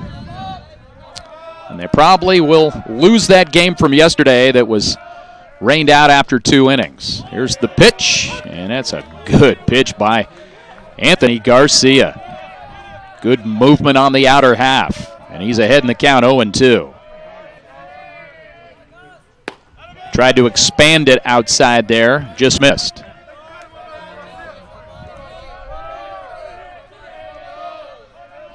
Red Devils have right fielder Steve Robinson shallow and towards the line as the next pitch is fouled out of play.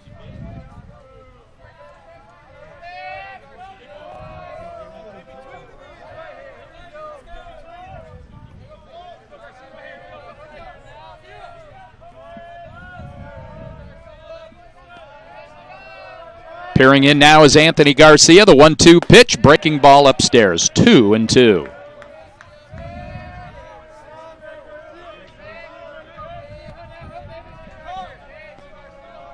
Here's the pitch.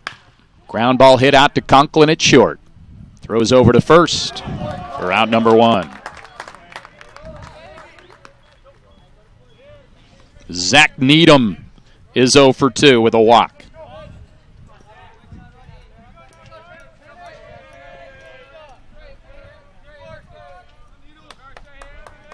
Number 10, shortstop, Zach Needham.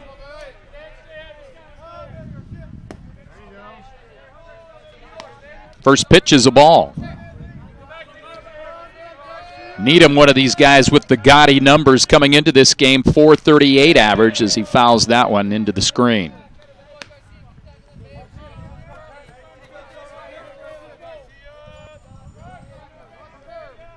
Needham is their RBI leader at 26. Here's the 1-1. 2-1 from Anthony Garcia. And now again they'll take Huddleston straight center field out there and deep, swing and a miss, and that's a big cut by Needham. And now they'll continue to adjust the outfield, and they'll move Steve Robinson towards the gap. So if Needham can pull it down the line, he may be able to see 2, possibly 3 bags down there. Here's the 2-2. And, of course, to adjust to that, Garcia will pitch away and just missed with that one. And the count will go full to Zach Needham. Here's a fly ball hit out there towards Huddleston. He got a good beat on it. And, boy, great job by Ian Sanderson out there to move Huddleston over to where he could make a play on that one. And here comes Justin Polson. Number 26, Justin Polson.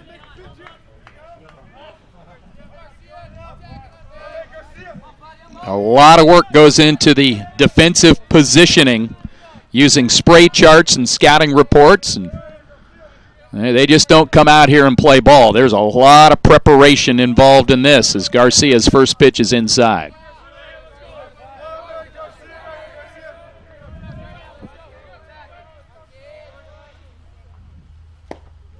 Garcia pours it in for a strike to even it up, 1-1. 2 outs here in the 8th. Poffenroth on deck.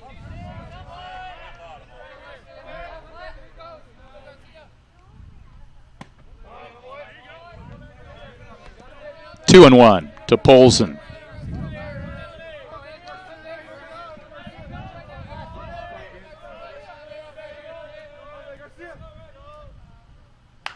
Fouled it out of play left side.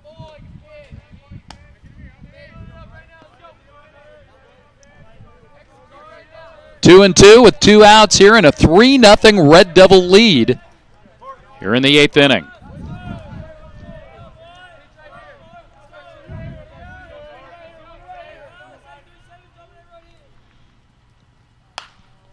Fouled it off again. Boy, these tough outs for Edmonds, they'll make you battle. You think you've made a perfect pitch. They'll just foul it off. And, boy, if you come in on them and with a chance for them to get that barrel moving through, they're going to do it against you. Here's the 2-2. And what's he do? He hits it right back up the middle for another base hit. Justin Polson, collegiate outstanding hitter. He is 3 for 4 here today. Now batting for Edmonds, number 2, the left fielder, Taylor Poffenroth. Red Devils are hoping that he used all of his base hits yesterday. He's 0 for 3 so far today.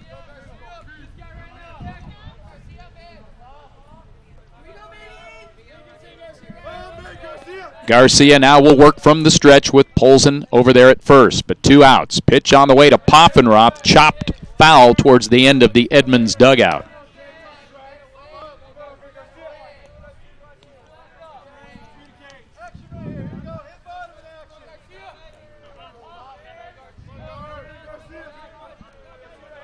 Here's the pitch.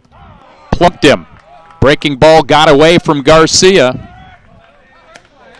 So Poffenroth will reach on the hit by pitch, and Polson will go into scoring position down at second with Evan Hearn coming up.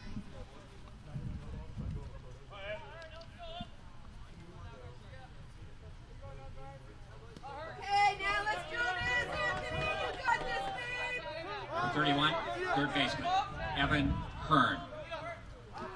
And timeout called by Eddie Smith, and the Red Devils they've got some movement in the bullpen. No one throwing down there yet. And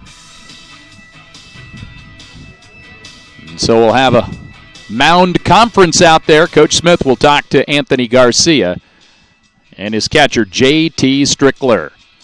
Outstanding ball game here this afternoon. This action on Devil Vision, brought to you by Cowlitz PUD, your power. Rachel Erickson, our camera engineer, again here today. That's a fancy way of saying the person running the camera, but she deserves that respect because nobody better.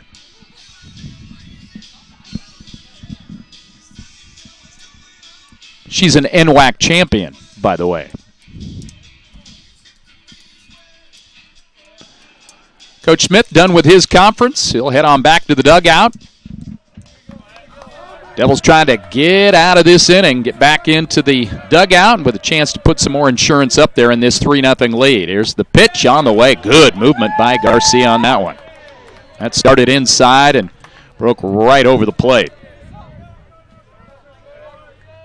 Righty versus left-handed matchup here, and again, a quick step off by Garcia. Wasn't sure. Here's the pitch. Fly ball, foul territory, and out of play over near the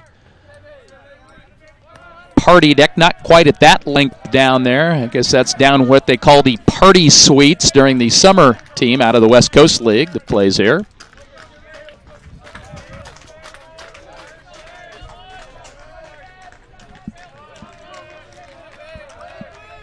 Garcia now ready, has the sign, reaches into the leather, checks the runner, comes to the plate, and that is hit out towards second base. Muzzy's got it. He'll go over to first in time, and Garcia and the Devils get out of the brief trouble they were in right there. For the Tritons in the 8th, no runs. There was a hit, no errors, and 2 runners left on base after 7.5. Our score, Lower Columbia 3, Edmonds nothing.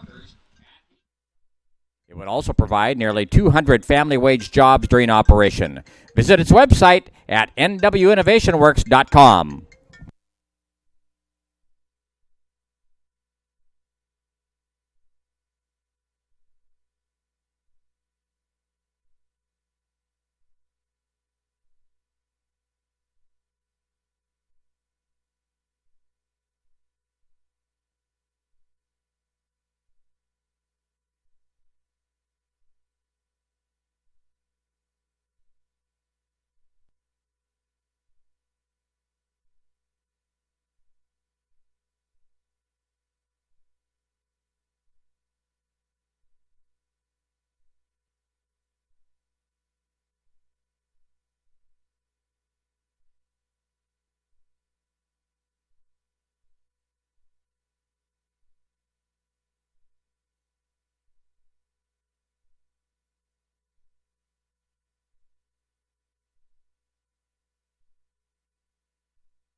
Jordan Barkus will lead things off for the Devils here in the bottom of the 8th inning.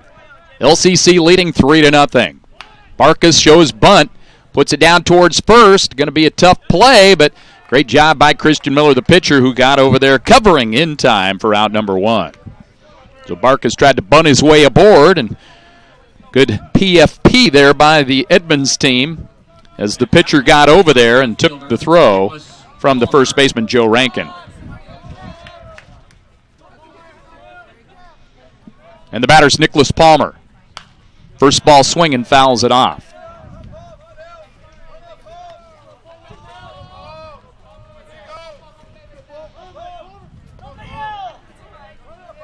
Apparently family members of Nicholas are watching the game on Devil Vision here today.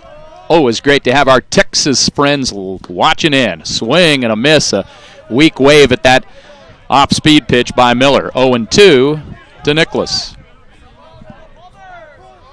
Got a little bit of rain starting to fall here, just a little light rain. Nothing that anybody's going to worry about at this point. Here's the 0-2 to Palmer, and they tried to waste one way outside, and Nick didn't bite. 1-2. We're in the bottom of the 8th inning. Devils looking to add some insurance. 3 outs away from handing the Tritons their first loss. This ball is served out towards left field, and the third baseman goes back there and makes a nice basket catch down the line in foul territory for out number 2. Boy, great job by Evan Hearn. He was pretty nonchalant on that play, had it all the way, and makes the play. Here's Taylor Davis, who's 0 for 3.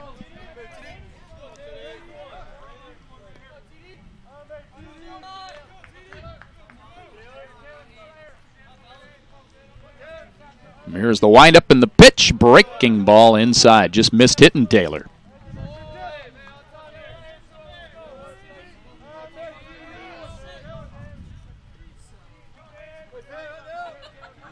Christian Miller ready to go. Pitch.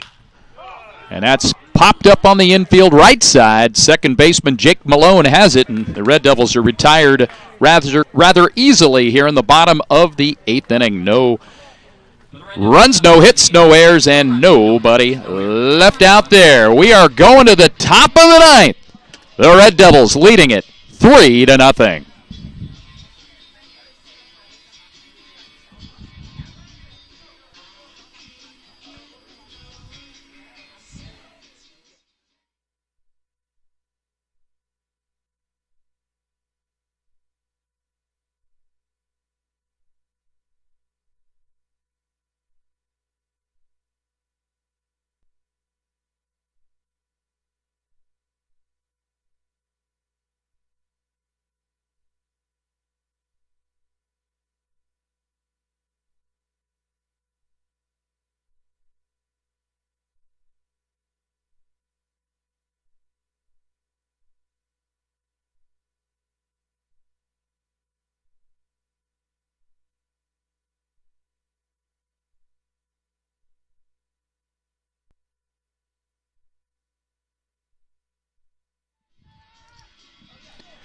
We go to the top of the 9th inning. Red Devils trying to lock down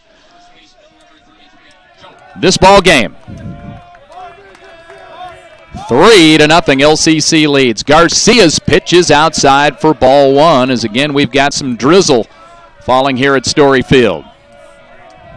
Here's the 1-0 on the way, and that just misses on that one as the batter is Joe Rankin. Bottom third of the order for the Tritons up there. Rankin, the first baseman for the Tritons, is 1 for 3. 2 balls, no strikes. Here's the pitch, and that's outside, ball 3. And the last thing Eddie Smith and the Red Devils wanted right now was perhaps to give a free pass to open up an inning.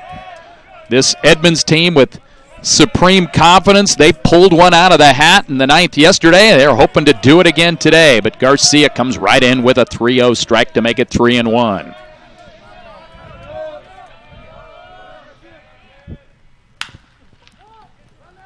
Base hit.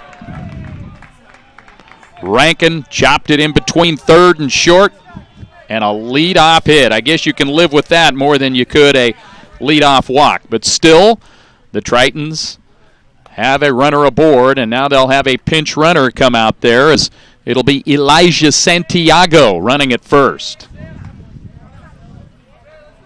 Now pinch running at first base, number 8, Elijah Santiago. Here's Connor Sales, the DH.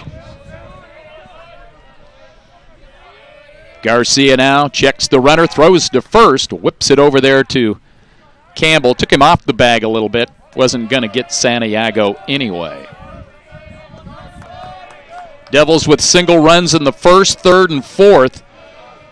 Goose eggs the rest of the way across that line score. Another throw over to first, and they're going to make sure that Santiago knows they're aware of him as the pinch runner. Pretty big gap in right center field. Here's the pitch. That's hit down towards third. Barkas snares it down there, gets the lead runner, throw over to first, not in time, gets away from Campbell. The runner kind of made a little bit of a turn towards second, but he gets back to first. What a play by Jordan Barkas. That thing was spanked down there, and he just takes it off the turf over there and gets the lead runner in a big out.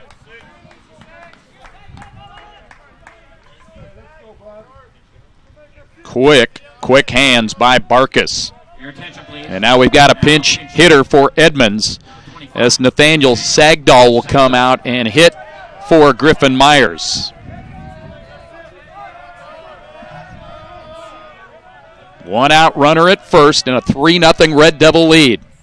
Breaking ball is low. Nathaniel Sagdahl out of Federal Way, a Decatur Gator, trying to come up with a clutch base hit for the Edmonds team. Here's the pitch, and that is popped up on the infield. Muzzy, the second baseman, is underneath of it, makes the catch, and the Red Devils are one out away.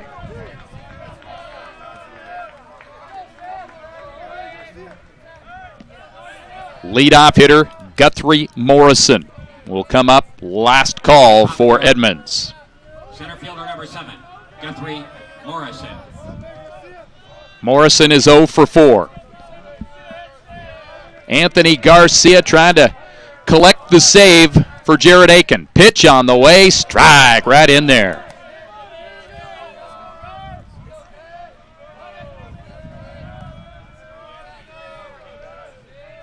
Garcia comes set. Here's the pitch on the way. Strike 2. Another good slide piece right in there. And now the Tritons, who came in undefeated at 13-0, are 1 strike away from tasting defeat for the first time this season. Garcia's pitch just outside. Well, he was heading towards the dugout thinking he was going to be greeted with a bunch of handshakes. Not yet. 1 ball, 2 strikes. Here's the pitch. And that's a fly ball hit out to center field. Huddleston's underneath of it. The Lower Columbia College Red Devils win game 1 of this doubleheader this afternoon. And Edmonds loses for the first time this season. Great pitching by Lower Columbia here today as Jared Aiken gets the win. Anthony Garcia takes the loss. Outstanding. For LCC, 3 runs, 6 hits, 2 errors. The Red Devils left 6. And for the Tritons, no runs, 7 hits, 1 error. And they left 10 on base. The winning pitcher is Jared Aiken. The save goes to Anthony Garcia. The losing pitcher is Jimmy Boyce. This one took an even 2 hours to complete here this afternoon. Red Devils win it by a final of 3-0. We're not through here. Devil Vision will have game number 2, the 7th inning game coming up. I'd like to thank everybody involved, including Rachel Erickson and the producer of Devil Vision, Justin Ford. This is Kirk Rowland saying once again our final score. Lower Columbia 3, Edmonds nothing. Later dates, everybody.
Well, good afternoon, ladies and gentlemen. We're ready for game number 2 here this afternoon. The Edmonds Tritons getting ready to take on the Lower Columbia College Red Devils. I'm Kirk Rowland.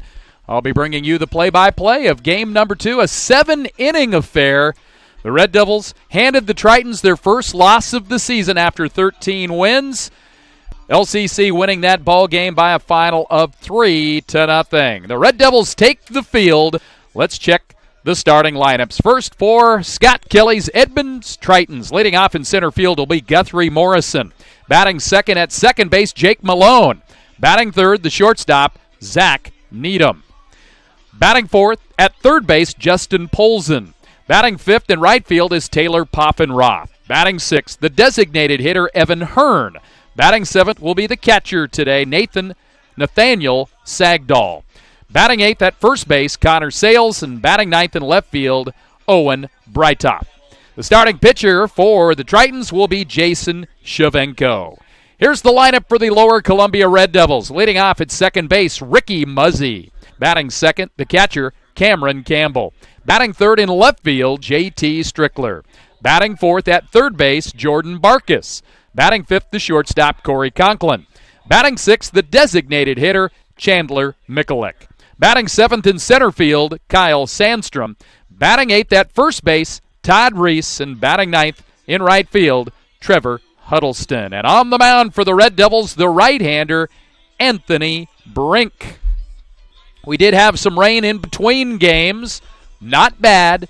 It seems to have subsided, and we are ready to go with game number 2 of this big doubleheader between these perennial powers in the Northwest Athletic Conference, Edmonds and Lower Columbia. So sit back and enjoy the action here on Devil Vision here this afternoon. Leading things off will be Guthrie Morrison. Guthrie was 0 for 4 in the first game here this afternoon. Here is Brink's first pitch, and that's a ground ball hit out to the shortstop, Conklin. He's got it throw over to Reese for out number 1. First pitch was 3:36 here at David Story Field in Longview, Washington. That'll bring up Jake Malone. Malone also an 0-fer earlier today. He was 0 for 4 as well. Here is Anthony Brink ready to go. The right-hander's pitch poured in there for a strike. Calling balls and strikes here today is Thomas Purchase. And out on the base paths is Garrett Wilson. Brink's ready. Here's the 0-1. Swing and a miss. Good fastball by Anthony Brink. Brink from Central Catholic High School, Milwaukee, Oregon, just outside of Portland. Here's the 0-2. That one's high. First ball that he's thrown in the early going of this one. Just underway, game 2 of the doubleheader. And here's the 1-2. And that is just fouled at the home plate. Just getting a piece of it, dribbling over in front of the Edmonds dugout on the third base side. Again, Red Devils have swapped dugouts. They're over on the first base side. Here's the 1-2. That's inside, and the count evens up 2-2.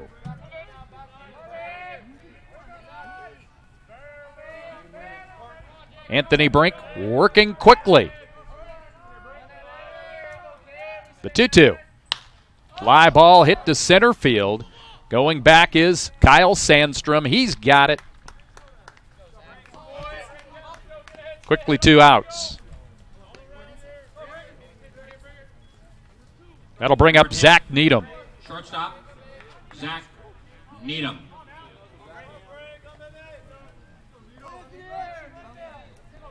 Needham was 0 for 3 with a walk. Boy, to shut out this Edmonds team that was 13-0 coming in, that was quite a performance by Jared Aiken and by Anthony Garcia. Aiken got the win in game 1, Garcia with the save. First pitch was a strike. Second pitch swung at and missed. Seems to be pretty good velocity from Anthony Brink here in the top of the first inning, just underway.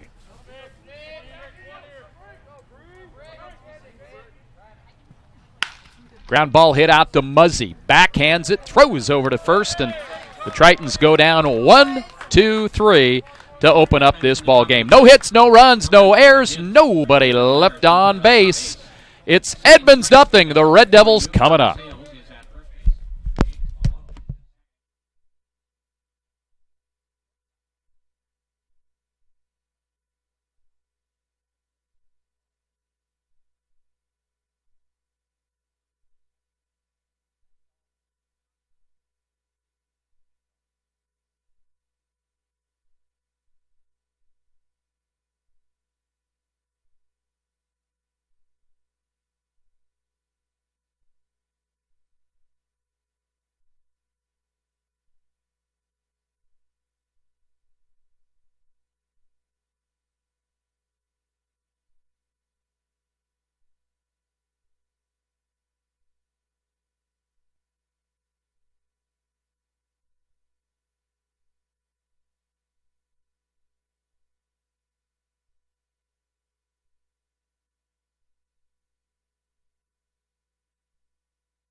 Well, we go to the bottom of inning number 1, just underway in the second game of our doubleheader this afternoon in Longview.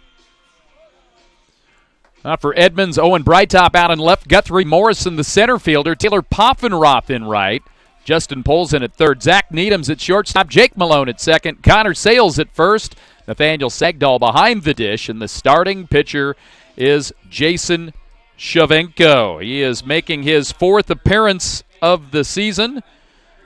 He's had a couple of starts, 16 2/3 innings, given up 10 hits, 12 strikeouts. He's done a pretty good job, an ERA of 1.08, and his first pitch is a ball to Ricky Muzzy, leading things off for Lower Columbia. The Tritons went down in order in the top of the first, and now the Red Devils trying to get something going. And Muzzy will call timeout. Shavenko's out of Mountlake Terrace High School, a sophomore, 5'11".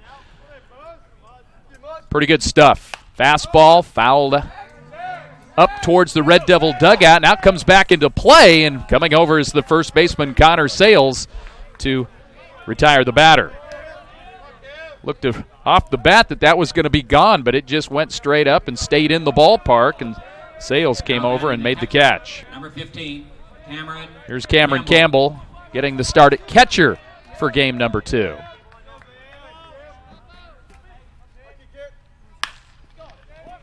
Ground ball to short. Needham's got it. High throw, and it gets over the glove. And so Campbell will reach on the air by the shortstop, Needham. That ball just sailed on it.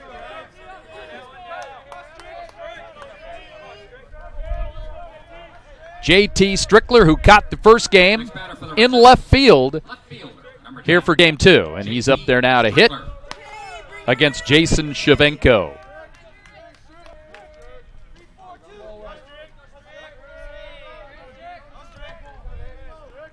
Working out of the stretch for the first time is Shavenko. Comes to the plate, and that ball's hit out towards right field. Poffenroth is underneath of it to make the catch, and Campbell will have to retreat back to first. First ball swinging, Strickler tried to go with the pitch and just got under it a bit. 2 outs. Here's Jordan Barkus.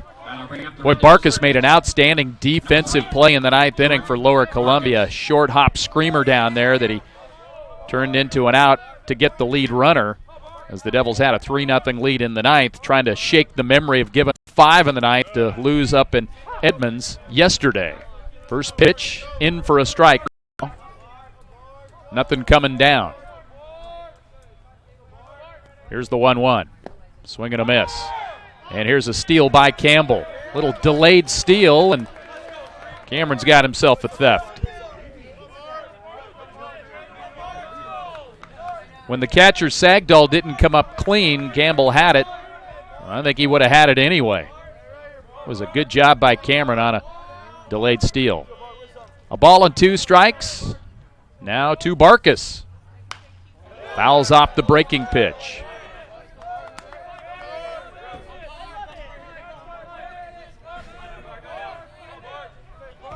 Corey Conklin moved up to the 5th spot in the Red Devil lineup here in Game 2, and he would be next. He's on deck, 2 outs here in the bottom of the first, scoreless.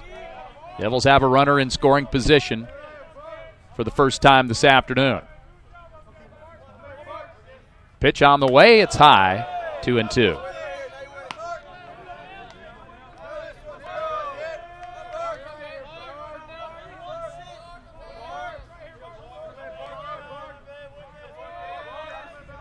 Twirling that ball behind his back now as Shavenko comes into the leather, and the 2-2 pitch. And that's a ground ball hit out to short. Needham has it. Throw across in time, and the Red Devils leave Campbell out there at second. On the frame for LCC, no runs. There was no hits. There was an error. 1 runner left on base. We played 1. No score, Red Devils and Edmonds.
We go to the top of the second inning, scoreless here at Storyfield in Longview. And leading things off will be Justin Polson of the Tritons. Red hot. Guy is a tough out. Base hits in the first game. Looks at the first pitch outside as Anthony Brink is on for his second inning of work. Now Brink in his 3rd year here at Lower Columbia, coming off a serious arm injury. Last year came back to pitch, and now his sophomore year. And this pitch is in foul territory, wide of third, and giving chase was third baseman Jordan Barkas, but runs out of room. It's into the bleacher seats down the left field line.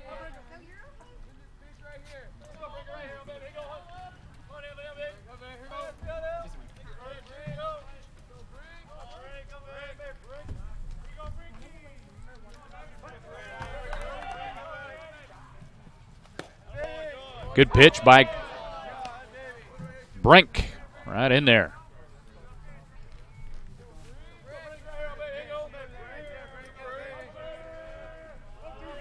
Polson pretty deliberate getting in that batter's box. Once he gets there, he knows what to do. Looks at that pitch outside. 2 balls and 2 strikes to Justin Polson. Boy, he takes his time, doesn't he? He stands 1 foot out of there, works on those batting gloves. Big, deep sigh. Now Brink is back up on the hill and ready to go. Boy, it's on his terms up there. Why not? And he fouls that one into the screen.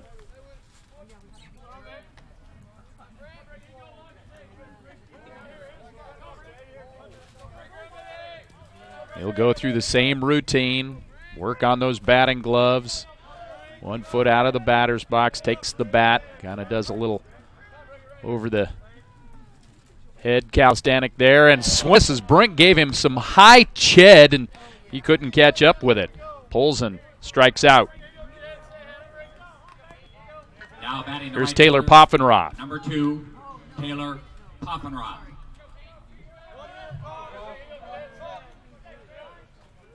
Brink's pitch to Poffy is a ground ball hit wide. So he gets his first base hit of the afternoon after he went 0 for 4 in Game 1.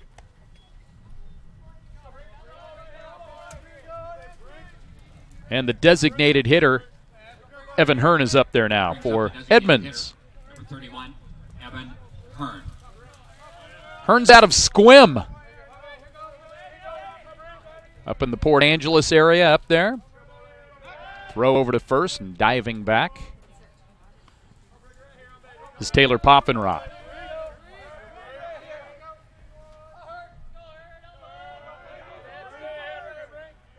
Pitch to him. Pop straight up the elevator shaft and coming back and out of play. Does drift into the bleachers. New netting system here at Story Field this year. The canopy is gone, and now fans have to watch out on those little pop-ups. No longer do they have that net funnel where you had to tug on it to bring it to come down through the chute. Here's the 0-1. Swing and a miss. Good pitch by Anthony Brink.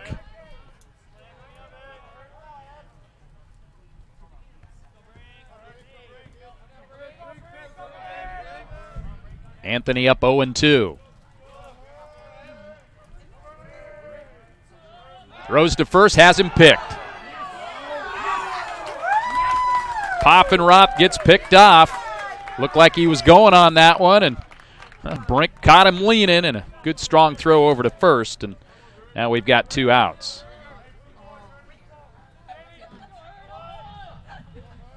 Hearn up there by himself now, and behind in the count 0-2. Here's the pitch to him. And that's a ground ball hit out towards Muzzy. Great backhand, and a quick throw over to Reese at first, and just like that, 1-2-3 despite a base hit. No runs, 1 hit, no errors, and nobody after an inning and a half. Red Devils nothing, Edmonds nothing.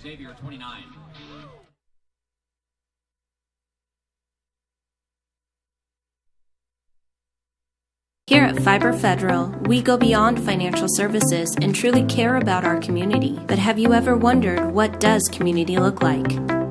Community is all of us, striving for a better place to live. We join together to make a difference for every neighbor, partner, and member of this community by doing business locally through an active community service program. Fiber Federal is committed to serving you. A friendly face, a trusted advisor. We are your community credit union.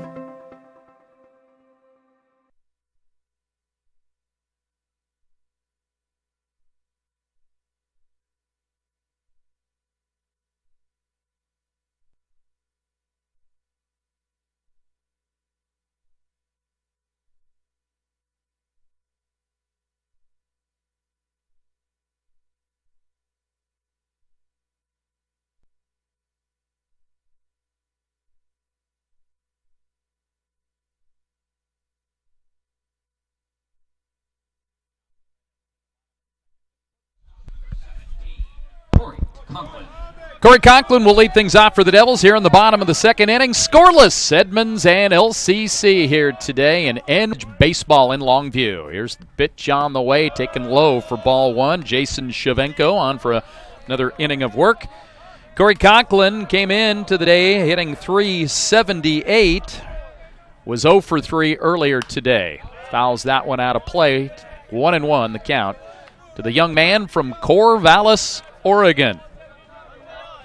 Crescent Valley High School down in that area, down in Beaver Country, Oregon State. Here's the pitch to him, and that is right back to the pitcher. Shavenko will shorten up the toss, underhand over towards Sales for out number 1. Well, how about Oregon State on top of college baseball now in the early going? The Beavers with that young pitching, they've been so good, and Pat Casey doing what he's doing down there in Corvallis. Another great team that they've got there at OSU. Chandler Mikulik is the batter now, the big designated hitter for the Red Devils. And takes a very nice breaking ball in for a strike.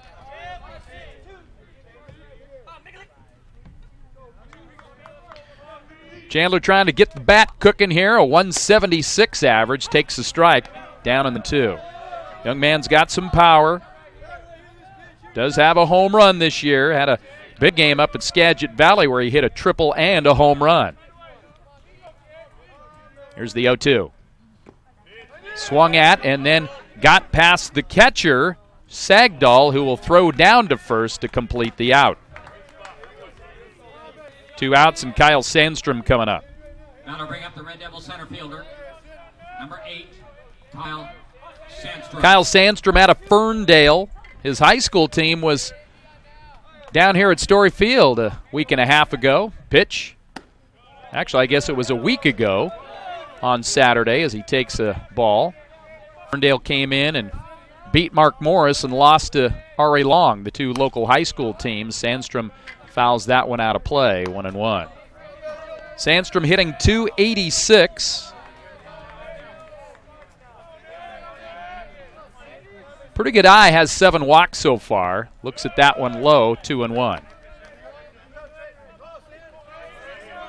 Young man that can go get it out in center field and definitely going to be in the mix for outfield time this year. Has already had a lot of playing time and a good take on that ball outside. So 3-1 to Kyle.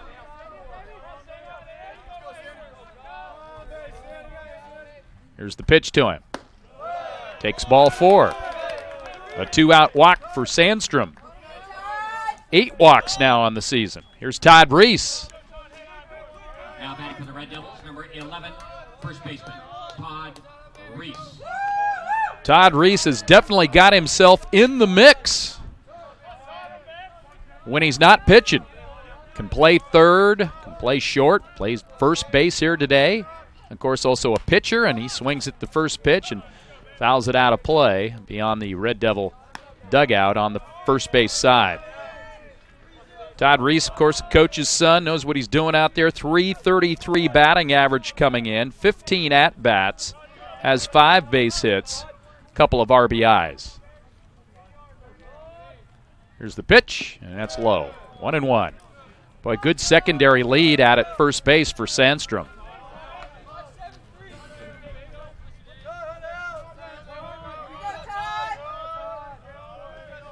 Jason Shavenko comes to the plate, and Reese will ground it out towards short, and they'll get it on the short way, and the Red Devils go down here in the second inning. No runs, no hits, no errors. There was 1 runner left on base. 2 complete. Edmonds and LCC scoreless.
We go to the top of the third inning. Edmonds will have the bottom third of their lineup up there, led by Nathaniel Sagdahl, followed by Connor Sales and Owen Breitop.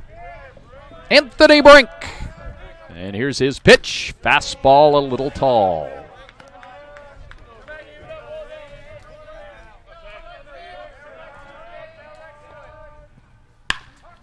Base hit. Sagdahl gets a base hit to lead things off here in the third. Connor Sales coming up. Brings up the first baseman, number 19, Connor Sales.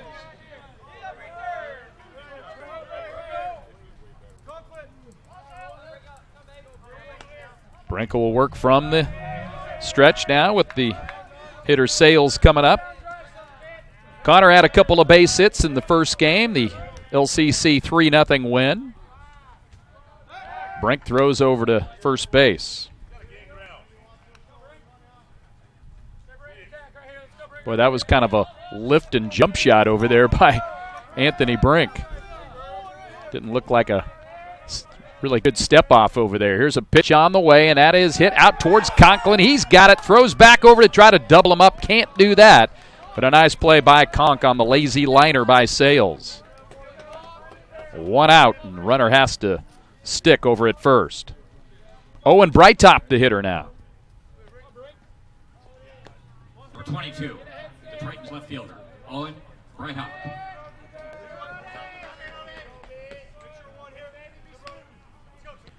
Breithaupt, just his 12th at-bat of the season. He's batting 125, 4 hits and 32 at-bats. Actually, 33rd at-bat, beg your pardon on that. 4 for 32 coming in. Does have 4 walks, puts a nice bunt down, but it rolls foul.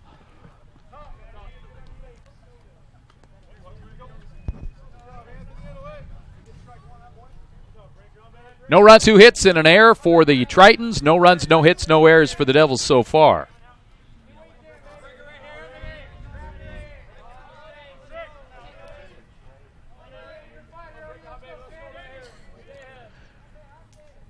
Breithaupt's a Puyallup Viking, or at least a former Puyallup Viking. He's taking his time outside that batter's box there.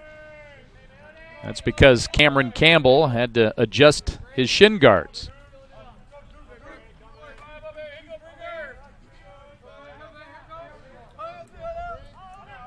Four o'clock on the West Coast right now. You're listening to and watching Devil Vision on the Lower Columbia Red Devil YouTube channel. And here is a diving attempt out there in left field as J.T. Strickler tried to dive, couldn't make the catch, didn't get by him, even though his first blush was to turn around and think that it went by him. He kept it in front. That'll be a base hit for Breithaupt.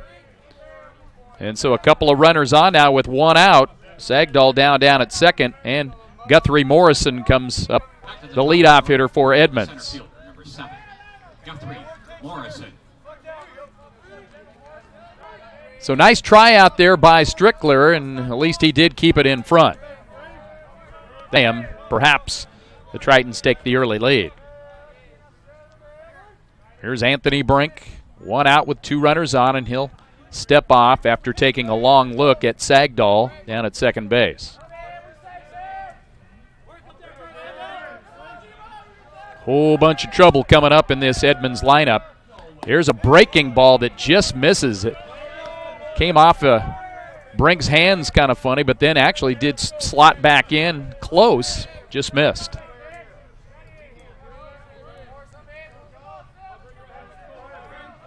Brink now comes set. Long look. He'll take another look out there. Here's the pitch and a fastball, and apparently, according to Thomas Purchase, just a little high, 2-0. And that's why Campbell kind of turned around and asked him, where were we at with that? He shook his head and said, too high. Thomas Purchase, our home plate umpire man. You see the 5'10" Campbell there, and he's towering over the home plate umpire. 2 balls, no strikes. Here's the pitch from Brink, and that's outside 3-0, and he's 1 pitch away from potentially loading him up with 1 out.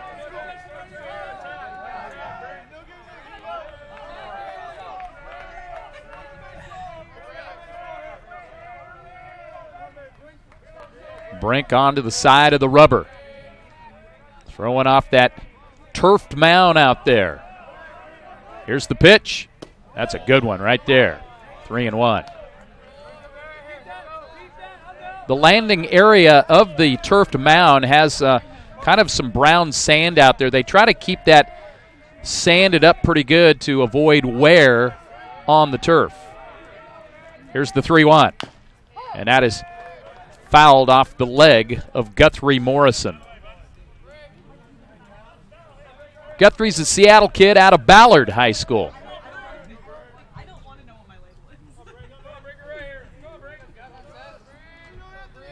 Big Anthony Brink working that belt out there as he takes his hand out of the glove and still looking in. Campbell, meanwhile, looking over at head coach Eddie Smith to get the pitch call.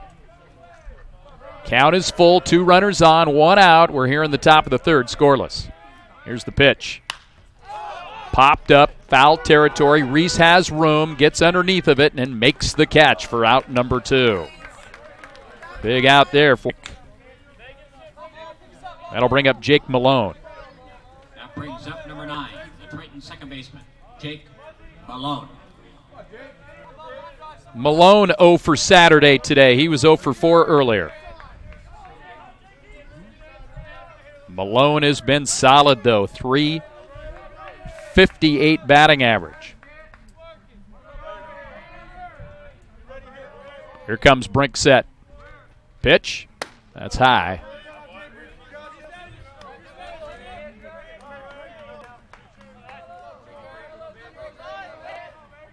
Two outs here in the top of the third. Red Devils trying to get back into the dugout. Here's the pitch. That's a fly ball hit out towards right field. Huddleston's underneath of it, and Brinks back in the dugout. For the Tritons in the top of the third, no runs, couple of base hits, no errors, and those two runners left out there after 2.5. Devils nothing, Tritons nothing.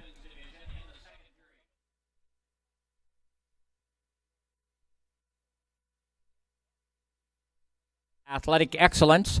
Since 1958, Kelch properties like the Canterbury's and Delaware Plaza have offered independent and assisted living for seniors as well as memory care services. Thank you to Kelch Communities for your support of LCC Athletics.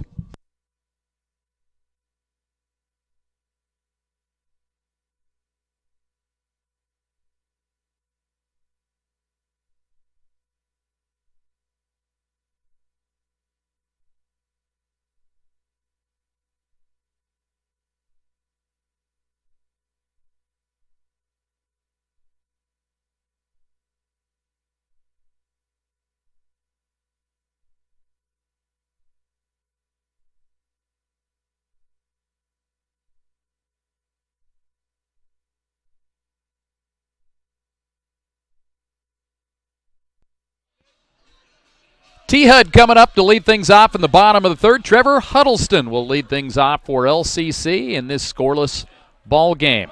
Jason Shavenko's pitch is low and bounced up there. Threw about a 58-foot fastball.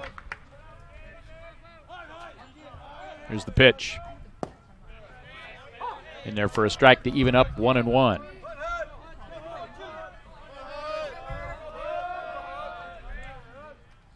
Pitch.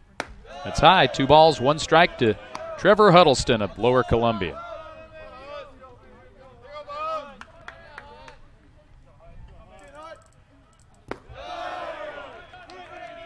Three and 1.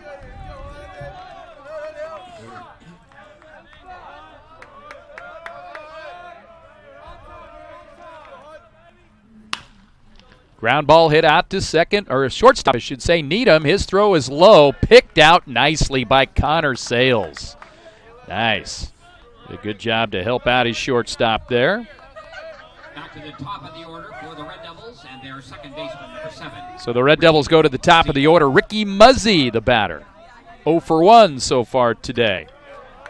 Muzzy still over 400, 405 batting average. Looks nice curveball that I'm not sure where Shavenko missed on that one. That looked pretty good. Called a ball. Here's the next pitch. That's outside, 2-0. A whole lot of solid pitching going on here today at Story Field. Here's the pitch on the way low, ball 3.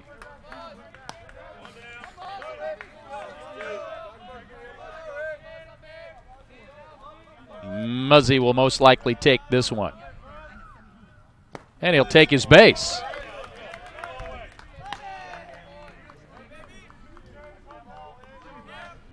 So a 1-out walk for Muzzy, bringing up Cameron Campbell. Number 15, catcher, Cameron Campbell. Campbell's got that pad on his left shin down near the foot. Here's the pitch on the way. Boy, took a mighty cut at that high fastball and fouls it into the stands.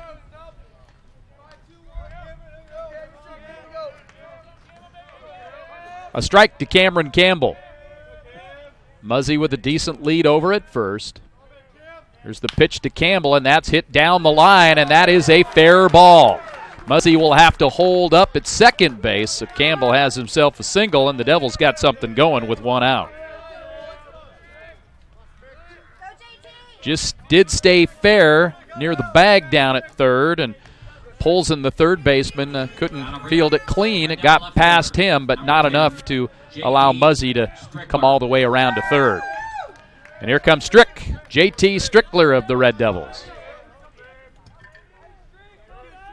Young man from Meridian, Idaho. Here's the pitch to him. Takes a strike. Shavenko, good velocity down there. He's got some good life on his pitches.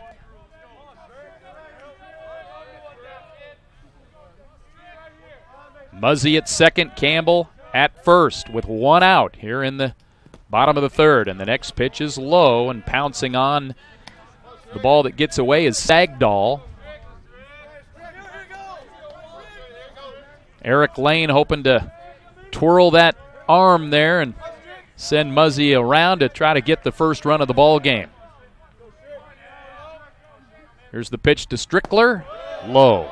2 balls and a strike.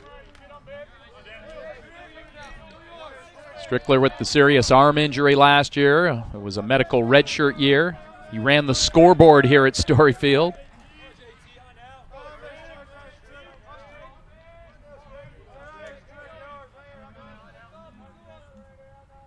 Here's the pitch to him. Takes a strike. 2-2. I believe we may have heard some audible grousing by the Red Devil fans there. I think I heard a grouse. Here's the 2-2. Breaking pitch hit out towards the hole at short, and that's going to be an infield base hit to load him up.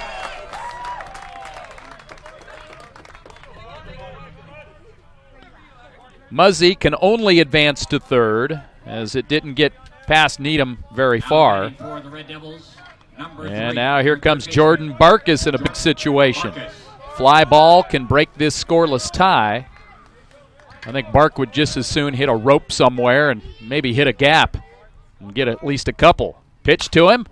First ball swinging, just a little tardy, and fouls it on the left side. Devils with a great opportunity to get on the board first. Bases loaded, 1 out. And a good hitter in Barkus. Here's the pitch to him. And he hits it into left for a base hit, and the Red Devils take the lead. And now the ball gets away from the left fielder. 2 runs will come in to score. Second time today that we've seen issues out in left field by Edmonds. So Jordan Barkus with an RBI single.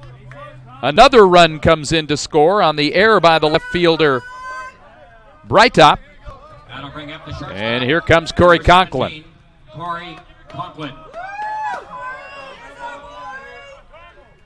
2-0 LCC.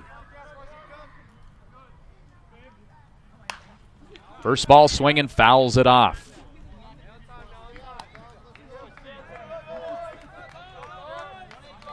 Second error of the ball game for Edmonds.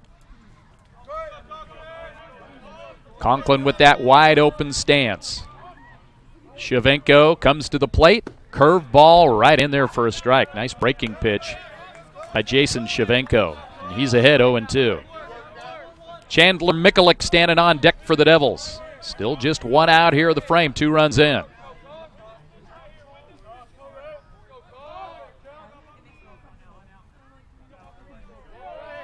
Here's the pitch.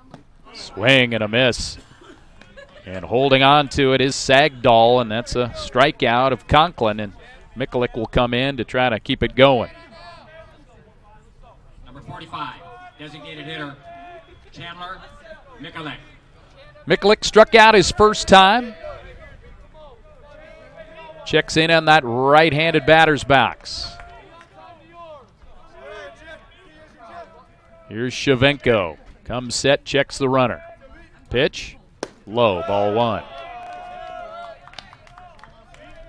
Kyle Sandstrom would be next.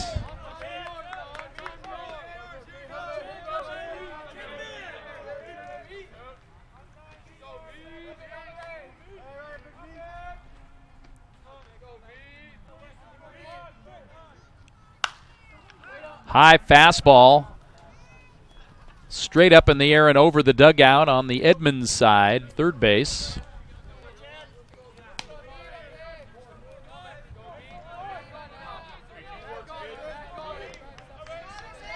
Chandler Mikulik, out of Auburn Mountain View High School.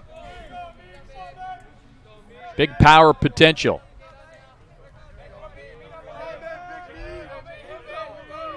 Shavenko's 1-1 is a breaking ball that just misses inside. Mikulik was originally thinking it might hit him, and then it dipped right in there, but just missed inside. 2-1 to Chandler.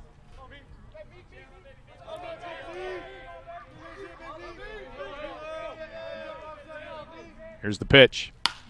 And that's hit out towards short, and snaring it is Needham, and the inning comes to a close, but not before LCC puts on a couple of runs for the Red Devils in the bottom of the third. 2 runs, 3 hits, there was an error, and 2 runners left on base. After 3, it's Lower Columbia 2, Edmonds nothing.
Top of the 4th inning, Edmonds will send up the meat of the order. Needham, Polson, and Poffenroth against Anthony Brink. And the first pitch is a fly ball hit out to right field. Underneath of it is Trevor Huddleston. 1 pitch, 1 out.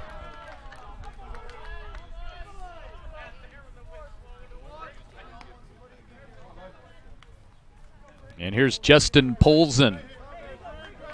Now batting, third baseman number 26, Justin Polson.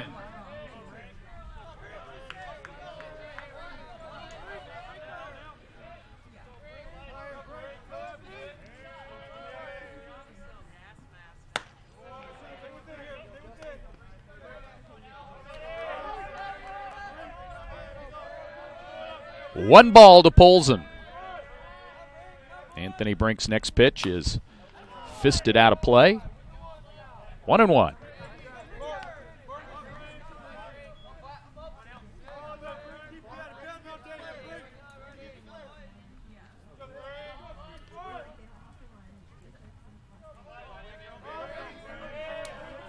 Brink had to wait for Polson to get in there, and here's the 1-1 pitch.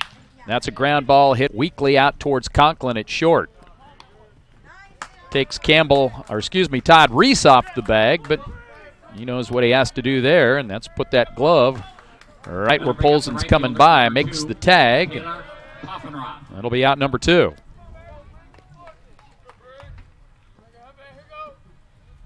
Poffenroth has a hit so far today. Ground ball hit down to Barkus. Strong throw across the diamond. And the Tritons are erased in order. No runs, no hits, no errors, nobody left on base. 3.5 complete. Devils 2, Tritons nothing.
Kyle Sandstrom will lead things off for the Devils here in the bottom of the fourth inning. 2-0 Lower Columbia leads Edmonds Tritons as Sandstrom takes the next pitch inside.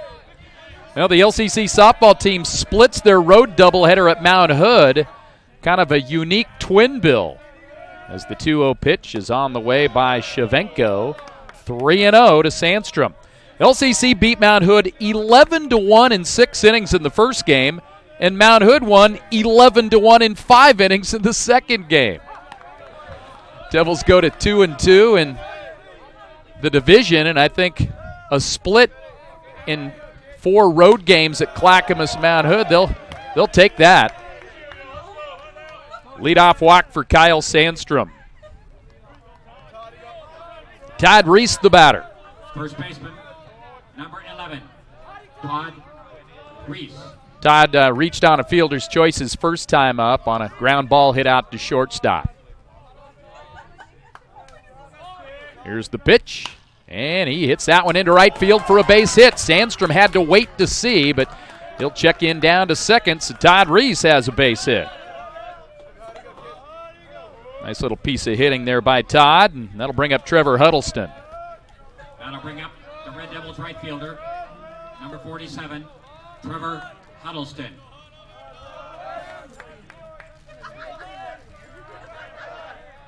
So Jason Shavenko has got some work to do here this inning. No outs, 2 runners on. And Huddleston will foul the bunt. The Red Devils don't bunt a lot. This is certainly a situation here with your number 9 guy up there. The days of Kelly Smith and the auto bunt are over.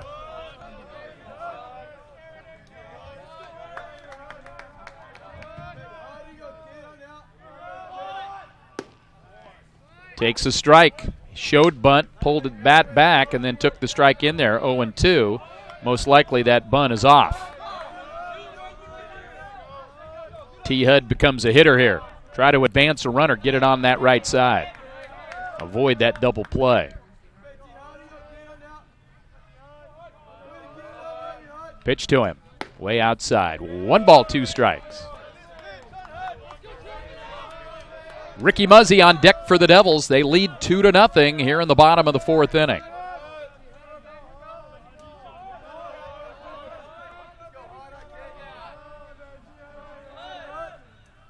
Huddleston hits it on that right side.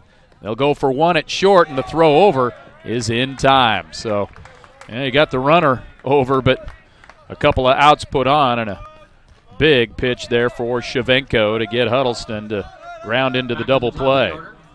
For the Red Devils second baseman, number 7. So here's Ricky Muzzy, hoping to get a base hit to drive in Sandstrom, who's now at third.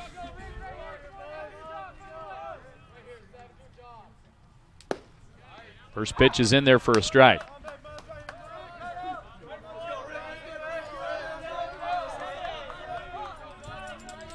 Muzzy 0 for 1 in this game with a walk, did score a run. Here's the 0-1. Shavenko didn't miss by much there, 1-1 count. But really no wind to speak of out there. Old Glory beyond the scoreboard, just hanging limp. Pitch outside and low.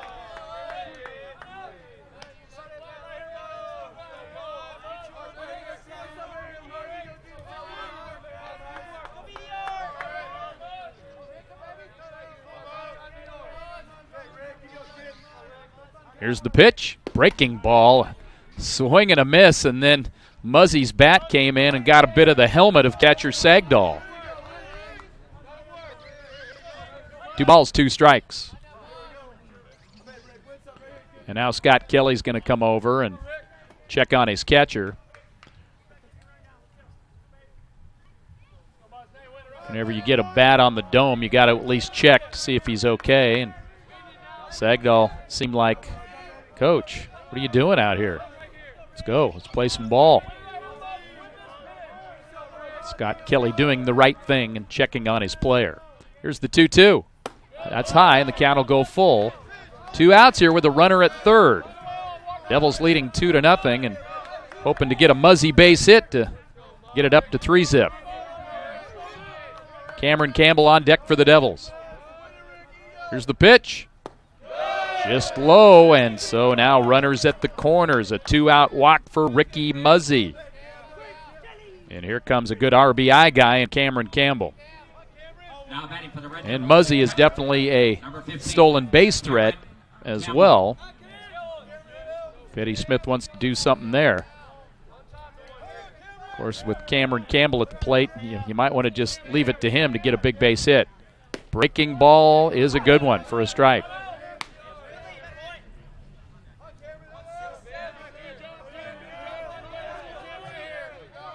Both Red Devil runners getting their leads at the corners. And the pitch on the way, and that's hit out down towards the right field line. That could get down. Diving catch off the glove. Muzzy will come around to score. And that is a big RBI double by Cameron Campbell. Great attempt by Poffenroth out there. He had a long way to go. Dove at it. It hit his glove and then squirted away. Devils have the 4-0 lead as Sandstrom comes in to score easily, and Ricky Muzzy came all the way around to score. 2 RBI, double for Campbell.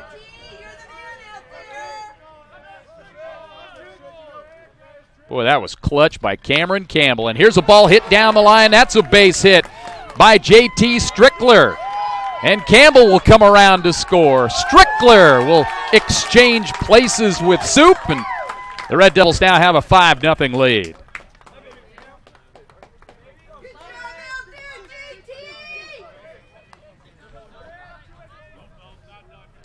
Boy, this escalated quickly for pitcher Jason Shavenko.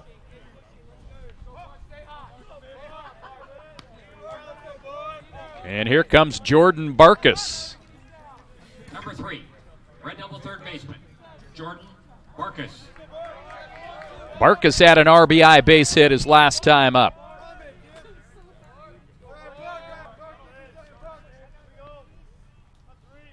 Shavenko now has a look. Here's the pitch on the way. Swing and a miss by Barkus.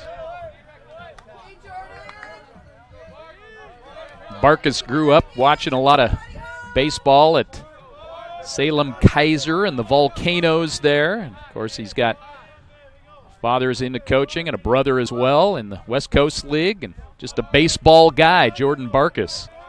Here's the pitch. That is chopped out towards second base. Malone comes up with it, makes the catch, but not before the Devils roll a 3 spot here in the 4th inning. On the frame for the Red Devils. 3 runs, 3 base hits, including a pair of doubles. No errors, and there's a runner left on base. We're through 4. It's now Lower Columbia 5, Edmonds 0.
The 5th designated hitter. We go to the 5th for Edmonds. Evan Hearn, the DH. 5-0 Lower Columbia. Anthony Brink's got a little pad here as the ball is rifled into the Red Devil dugout down there. That scattered some guys.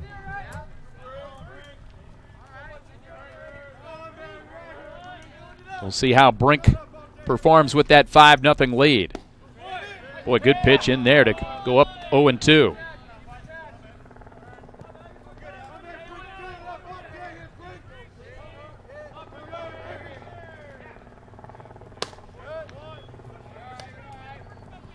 A ball and 2 strikes to Evan Hearn.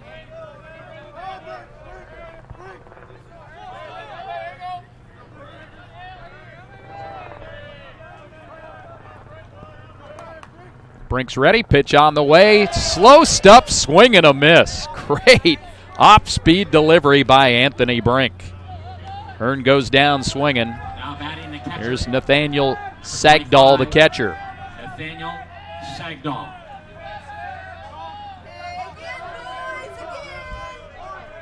Anthony Brink pitching with confidence. Pitch on the way is just low. Just didn't miss by much on that breaking pitch. Went back to the curve, and it's a little tall, 2-0.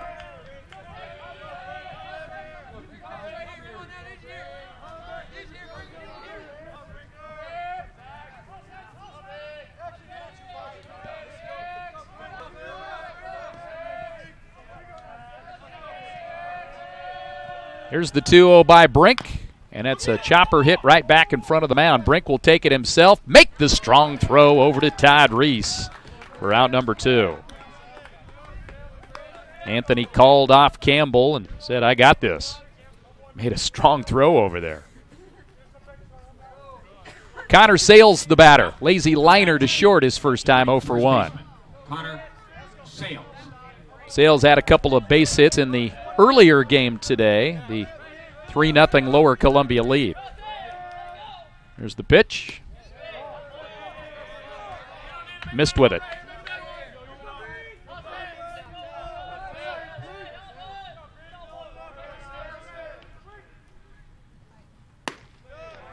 Two and 0. Oh, strike called. Beg your pardon.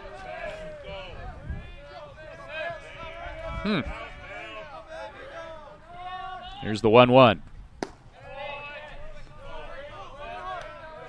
2 balls and a strike to the batter Connor Sales. Connor hails from Lake Stevens High School. Here's the pitch to him. Fouls it off.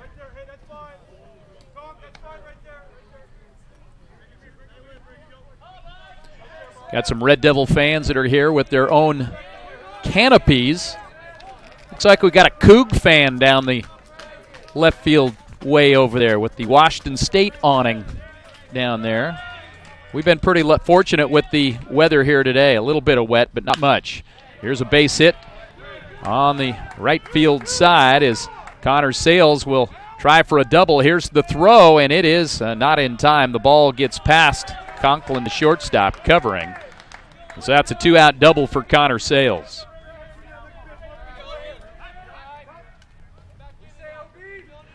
Fourth base hit of the afternoon, or if I should say of this game, because we are in the second game of this doubleheader. This one will go 7. First game was 9. Now batting for the Tritons, number 22, left fielder.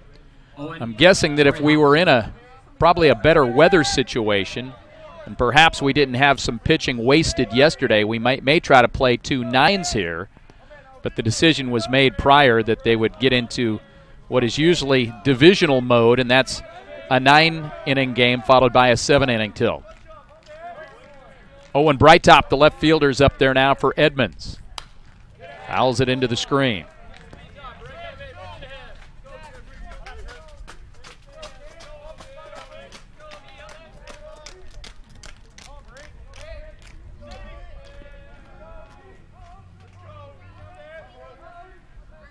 Anthony Brink gets in front of the count, 0-1.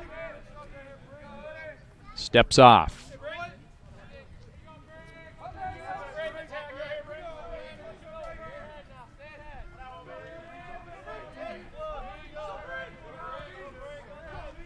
Here's the pitch.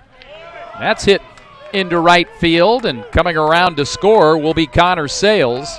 Now the ball is dropped by Huddleston.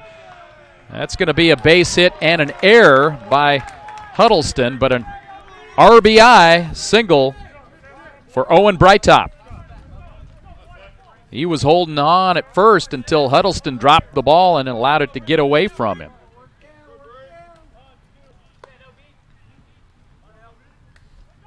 So a 2-out pair of clutch hits, a double by Sales, and a single by Brightop.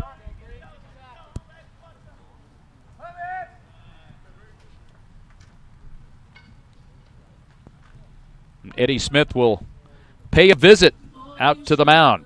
This action on Devil Vision today brought to you by Northwest Innovation Works, bringing jobs to the local area with their project in Kalama. And also by Kelsch Communities, since 1958, providing great senior care. Kelsch Communities. Eddie Smith had the chat with his redshirt sophomore pitcher Anthony Brink. And Guthrie Morrison coming up for Edmonds.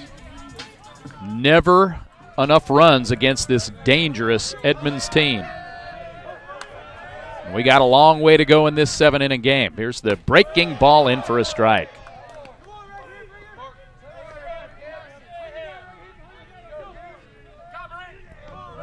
Anthony Brink has come a long way back from his injuries. He's pitching well.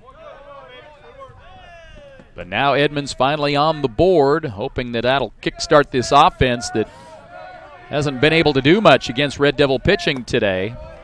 Next pitch by Brink is low, 1-1.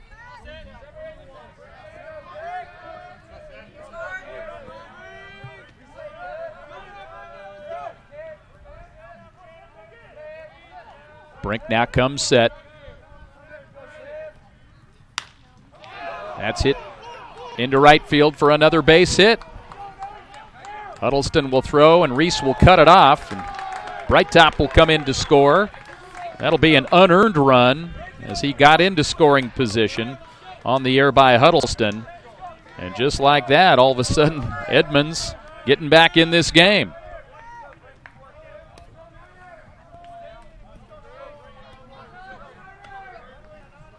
No activity in the Red Devil bullpen yet.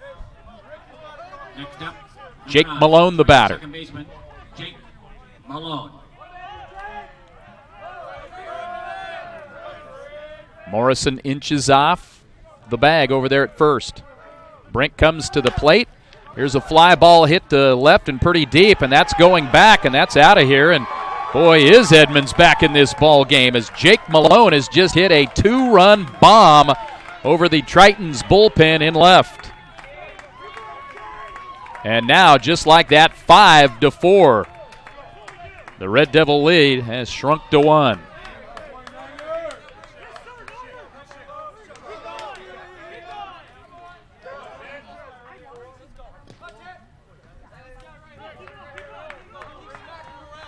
Zach Needham, the batter.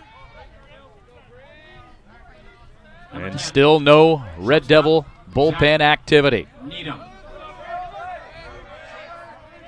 4 runs in this 5th inning for Edmonds. Devils trying to get off the field. Pitches in for a strike to Zach Needham, who's 0 for 2. And 0 for today. He was 0 for 3 in the first game. Too good of a hitter. With his batting average coming in, you got to believe that's the longest streak that he's had being held hitless. Here's the 1-1.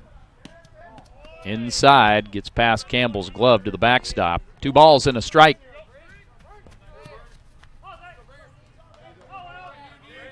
And the winning pitcher in Game 1, Jared Aiken, will be the ball boy in Game 2. Always a chore for any baseball player. Here's a ground ball hit foul, wide of first. 2-2 the count to Zach Needham. And the dangerous Justin Polson is on deck.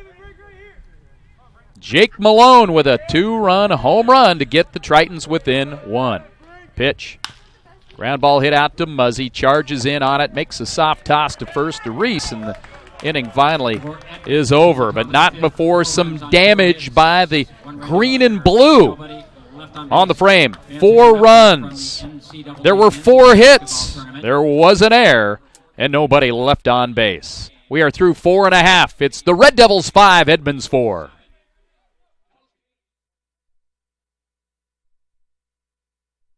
Like the Canterburys and Delaware Plaza have offered independent and assisted living for seniors as well as memory care services. Thank you to Kelch Communities for your support of LCC Athletics.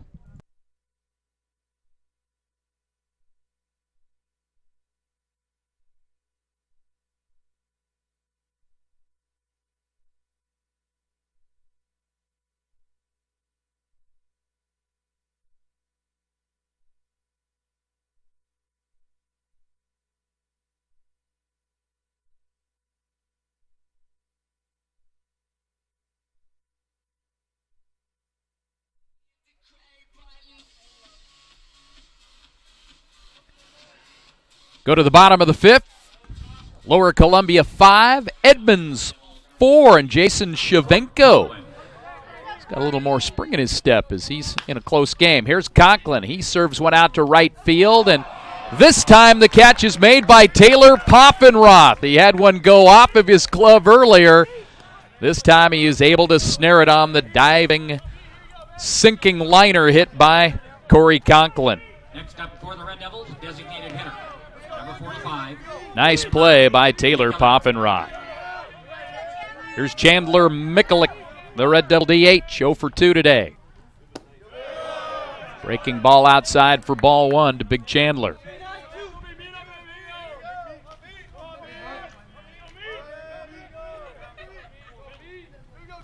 Swing and a miss.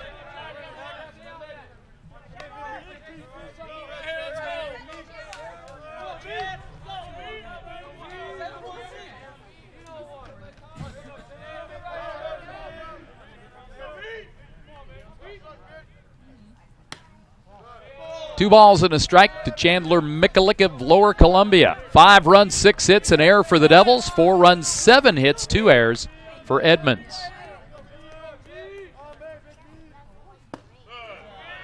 Mikulik takes a strike, evened up at 2-2.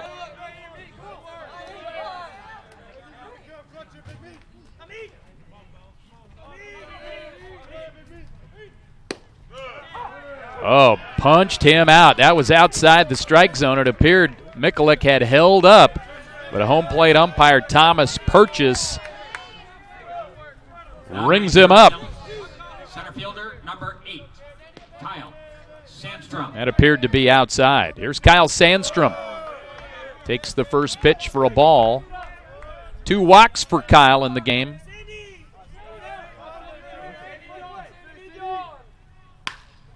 That's a base hit. Right on that to center field.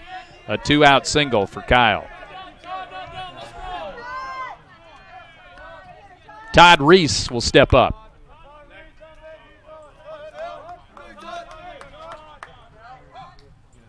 Number 11, Red Devil first baseman, Todd Reese.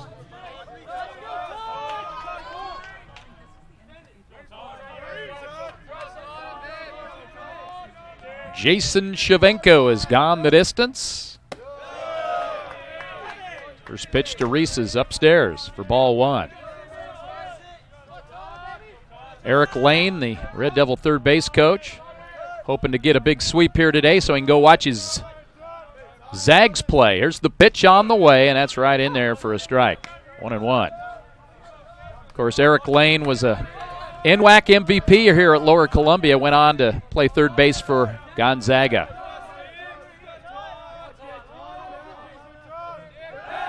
Throw over to first, and diving back is the speedy Kyle Sandstrom. Trevor Huddleston on deck for Lower Columbia. 2 outs here in the bottom of the fifth and a 5-4 Red Devil lead. Another pickoff throw and another dive by Sandstrom.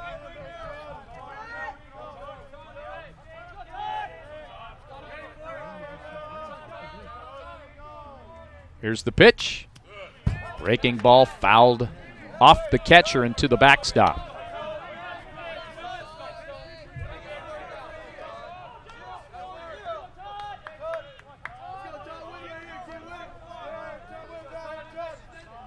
Shavenko twirling that ball behind his back, and now comes up into the leather and is ready. The 1-2 pitch on the way, and that's fouled out of play again. Todd Reese battling up there.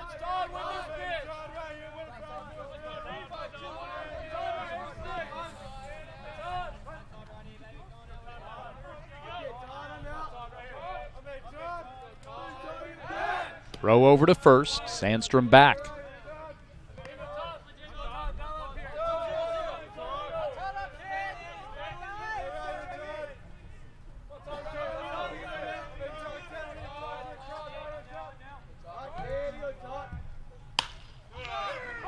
Fly ball hit into right center field, and taking charge out there is Guthrie Morrison to make the catch and end the inning for Lower Columbia. No runs, one hit, no errors, and one runner left on base. We're through 5 in this 7-inning tilt. LCC 5, Edmonds 4.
Well, we'll see if the momentum from the 4-run inning in the 5th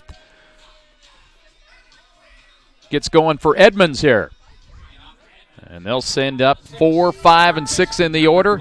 Justin Polson, Taylor Poffenroth, and Evan Hearn. This will be a key stretch here for Red Devil pitcher Anthony Brink.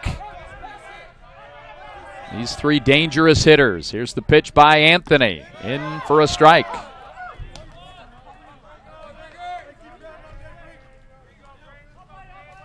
Polson 3 for 4 in the first game. 0 for 2 in the second tilt.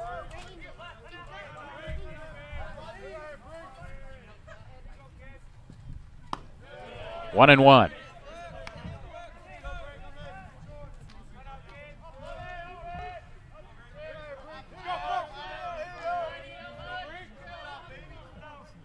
Here's the 1-1 pitch on the way, and that's way outside, and it's past the glove of Cameron Campbell.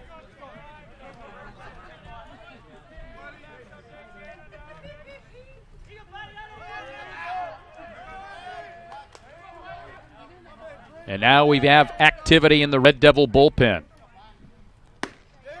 Pitch is in there for a strike. Travis Painter will run down and start getting warmed up. 2 balls, 2 strikes to Justin Polson here in the top of the 6th. 5-4 Red Devils. With the rain out yesterday, this is pretty much the rubber game of the 3-game series. Here's a ground ball hit out to Conklin. Throw over in time for out number 1. Big out there. Taylor Poffenroth, the batter. 1 for 2 today. Batter for Edmonds, right fielder, number 2, Taylor Poffenroth.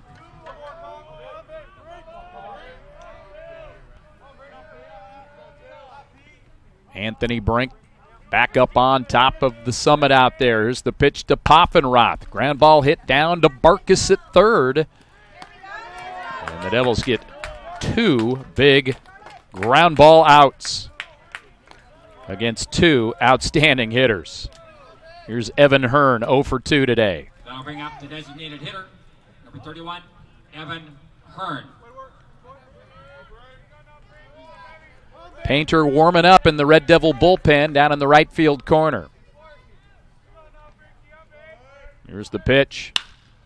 Base hit. This Edmonds team keeps coming at you, even if you get 2 quick outs on them. They know you got to get 3, and Hearn with a 2-out single, bringing up Sagdahl, who's 1 for 2 in this game.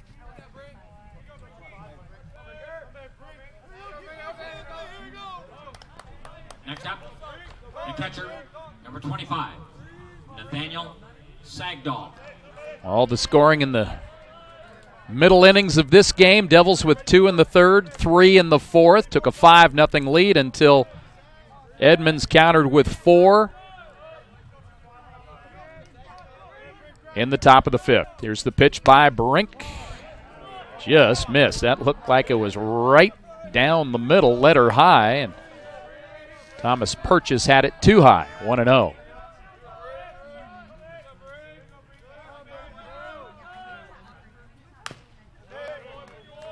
One and one the count after the foul ball by Nathaniel Sagdahl.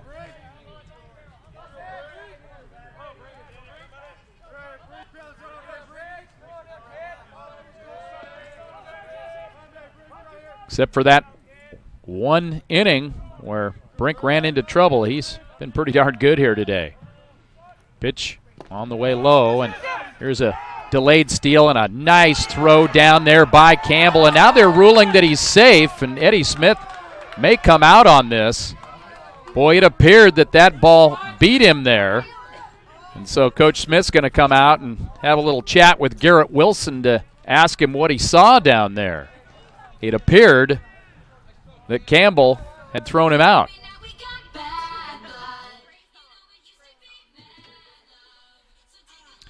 So Coach Smith wasn't out there very long and just says, hey, I saw him get there safe.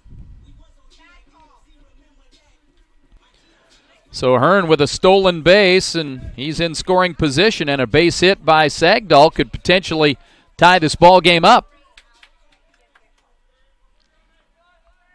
Anthony Brink now looks in. Long look. Now comes upset. Tying run at second base and an inside twirl with no throw by Brink. And now Eddie Smith's going to come out slowly again. And, of course, he may have his pitcher Painter hot and ready to go out there if he wants to make that move. Devil Vision bringing you Red Devil Baseball here today from Storyfield. And we appreciate our sponsors of Devil Vision like Fiber Federal Credit Union, your community credit union, by Kelsch Communities, by Northwest Innovation Works, and by the Cowlitz PUD. Kirk Rowland with you here this afternoon. It's been fun. Boy, these are two good baseball teams that I wouldn't bet against getting back here for Memorial Day. The Edmonds team, they will contend for a North Division title. And of course, that's the expectation here at Lower Columbia. And boy, these are two great teams. Of course, a lot of other really solid teams that have the same idea. Here's the 2-1 pitch after the conference, and the breaking ball is low. 3 balls and 1 strike now to Nathaniel Sagdahl. Trying to tie this thing up. Devils leading it 5-4 with 2 outs here in the top of the 6th inning. 7-inning game. Pitch. That's hit down towards Barkus at third. He'll throw across. There's 2 outs. No need to check that runner over there, and he makes the nice throw across the diamond. So Brink gets out of trouble there, and the Red Devils are back in the dugout, ready to go to work in the bottom of the 6th. We have played 5.5, and our score, Lower Columbia 5, Edmonds 4.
Trevor Huddleston.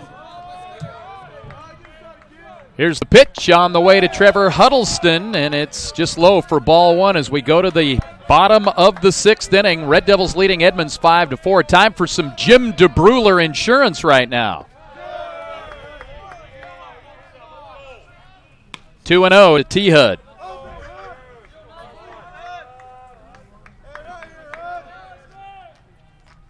Here's the pitch. Fouled off. Devils staying aggressive with the sticks. 2-0 count. And Huddleston thinking he was going to get something to drive there. Swung at it, fouled it off. 2-1.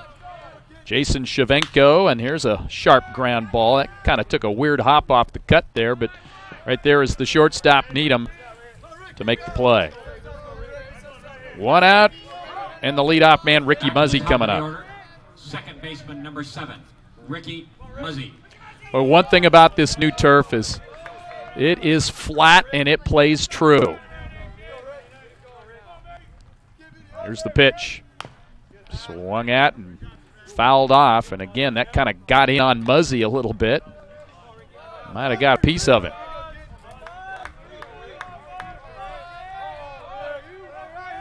Five-4 Devils. Another ground ball out to short. Needham's been pretty good. Low throw there, but for the second time this afternoon, or at least in this game, Connor Sales has bailed him out with a nice pick over at first. Cameron Campbell, the batter. Number 15, Red Devil catcher, Cameron Campbell. Campbell's been on base 3 times, reached on an air, base hit, and really what's turned out to be the big hit of this game is a 2-run double in the 4th. The Red Devils with 3 big runs there to jump up 5-0, but now at 5-4. Swing and a miss. Good fastball by Jason Shavenko, who has gone the distance for Edmonds today. JT Strickler hoping to get another at-bat. He's on deck, but 2 outs here in the bottom of the 6th. Swing and a miss. Scott Kelly, except for that little trouble in the middle innings, has to be pleased with what he's seen from Shavenko. That pitch is high to even it up at 2-2.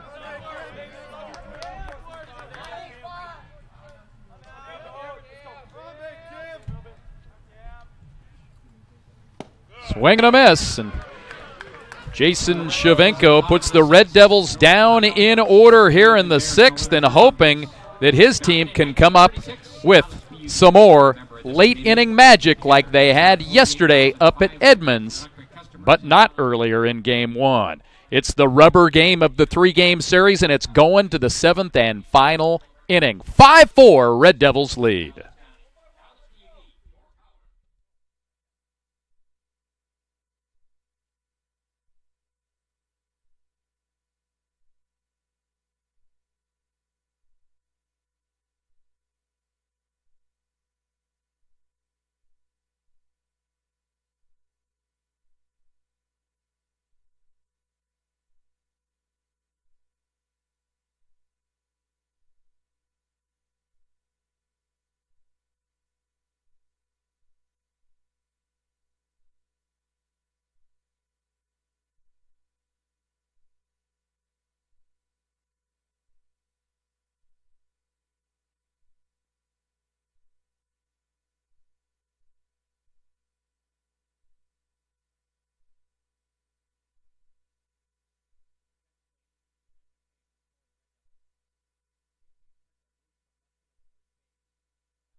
Red Devils make some defensive moves as we go to the top of the 7th and final scheduled inning of this ball game. A 5-4 Red Devil lead. JT Strickler, who was in left, moves over to first base. Steve Robinson comes into the slot that was occupied by Todd Reese. Robinson now in left field. And here we go. Red Devils need 3 outs to get a big win here. Connor Sales, the batter, and Anthony Brink will try to go the distance here as his first pitch is outside for ball 1. 5 runs, 7 hits, an error for Lower Columbia. 4 runs, 8 hits, 2 errors for Edmonds. Pitch outside ball 2. And ready to go out there in the Red Devil bullpen is Travis Painter, should he have to come on to try to save it here this afternoon. Tritons won the first game yesterday 8-7. Second game only got through 2, was scoreless and rained out. Devils win the first game here today 3-0. And here we are, a one-run game in the final inning. Speaking of 3-0, the count is 3-0 as Brink is on the brink of walking the leadoff guy. Pitch in there for a strike. 8, 9, and 1 in the batting order for Edmonds. The pitch to Sales. Strike, and we will go full. Sales thought he had earned the walk as he threw the bat away. Connor Sales had a big double back in that 4-run 5th inning. And now Brink is back. And the 3-2 pitch. Ball 4, a leadoff walk. Didn't miss by much. So the tying run walked to start this inning. And now they will go to the bench.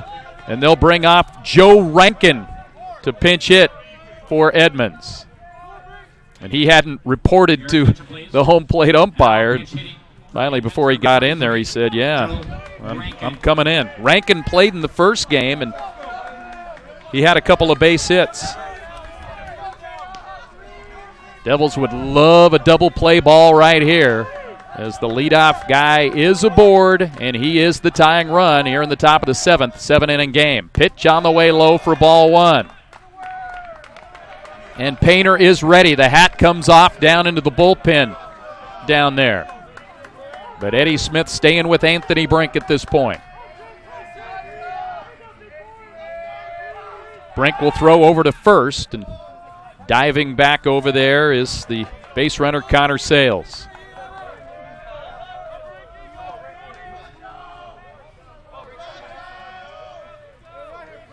Brink bent at the waist looking in, now peers over to first.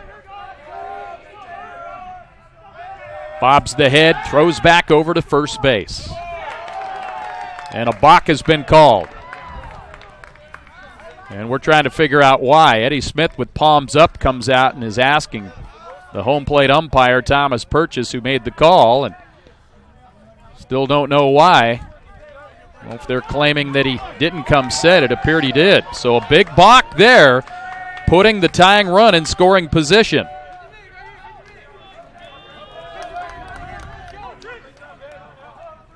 And now Eddie Smith's going to go out and talk to Anthony Brink, and he may bring in Painter to try to save it for LCC. The entire infield will come in and have a chat. And Coach Smith going out slowly there. In the NCAA men's tournament, 7 minutes, 43 seconds left in the ball game. Gonzaga 73, Xavier 53. Now they just made the announcement regarding the Gonzaga game, so it doesn't appear Coach Lane is going to get to watch any of that live. If he had it on DVR, he's probably not happy, but he's probably pretty happy with the score. And that is the Zags in control and go into the Final Four for the first time in school history. That's awesome. But baseball is on our mind right here at Story Field because we've got ourselves a little bit of drama here in the top of the 7th. Devils lead 5-4, but the tying run is in scoring position. And back in there now is Joe Rankin. Pinch hitting for Owen Breitop with a chance to tie it up. And Brink will stay in the game. Anthony now looks in. Here's the pitch on the way, and that's a fly ball hit deep out towards left, going back into the corner. It's a foul ball, just foul. It had home run depth. It was a high shot, and the home plate umpire, Thomas Purchase, got lined up pretty good and said, just foul. That is a long strike. 1 ball, 1 strike to Rankin. He almost gave Edmonds the lead. Here's the 1-1 pitch. Breaking ball kept in front by Campbell. 2-1. Boy, this is where the cheese starts to bind a little bit inside. Getting tight around here.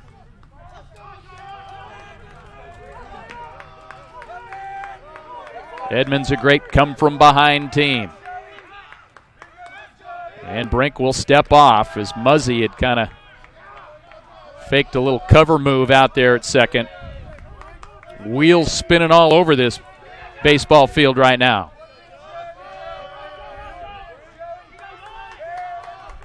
Here's the 2-1. Fouled out of play right side. Look out, kids. 2 balls, 2 strikes to Joe Rankin.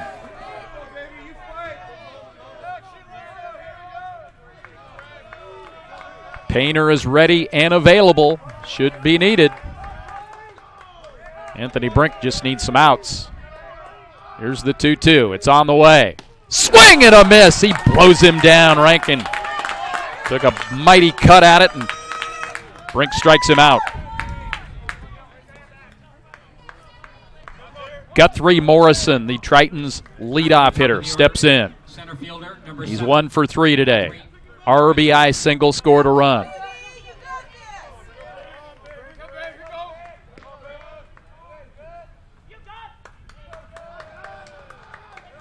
Huge strikeout there for Anthony Brink. Here's the pitch on the way, and that fastball is upstairs. And again, not by much. Boy, not much of a high strike zone here for Thomas Purchase.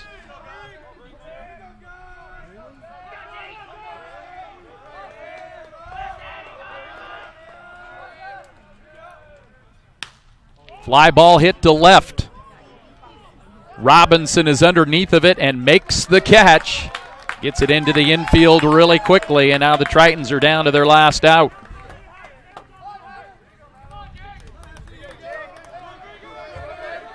But it's Jake Malone who hit a 2-run homer back in the 5th. Number 9, second baseman. Can he do it again? Malone.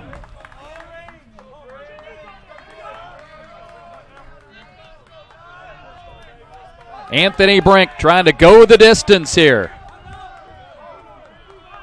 Tying run at second base with 2 outs. Pitch, breaking ball's a beauty.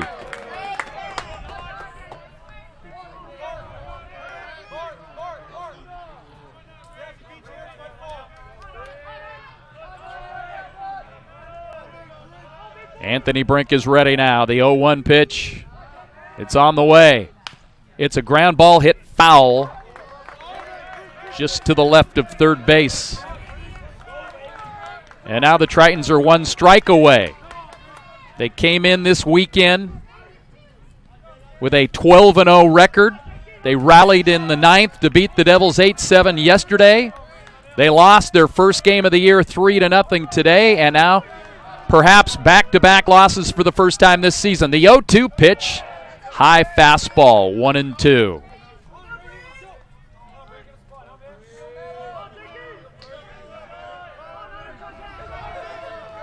Brink all business out there, looking in, trying to lock it down right here.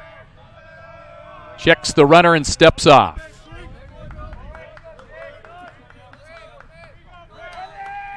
Just looking for somebody to make a play out there. Center fielder Sandstrom is shaded towards right and somewhat shallow. Here's the pitch, breaking ball, couldn't do it. The home plate umpire Thomas Purchase just couldn't do it. Looked to be a pretty good pitch. That's a tough one to take for the batter, Jake Malone. 2 balls, 2 strikes with 2 outs in the top of the 7th. Game time. And here's Anthony Brink ready to go. This pitch is on the way, and that's just fouled by Malone. Just got a piece to stay alive.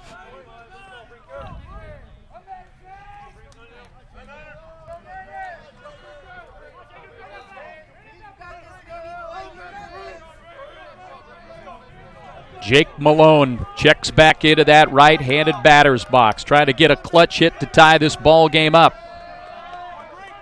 2 balls, 2 strikes, Brink ready. Here's the pitch on the way, and that's a fly ball hit out to center field and deep, and Great catch by Sandstrom in center, and the Red Devils win the ball game.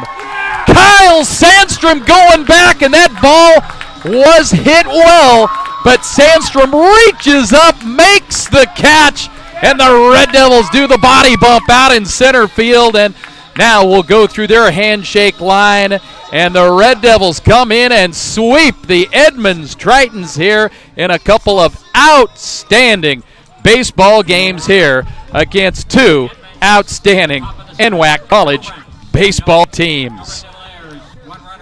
Give Malone credit. He hit it well. If that ball gets up and over Sandstrom out there, the game would be tied, and maybe you would have Malone running all over the field.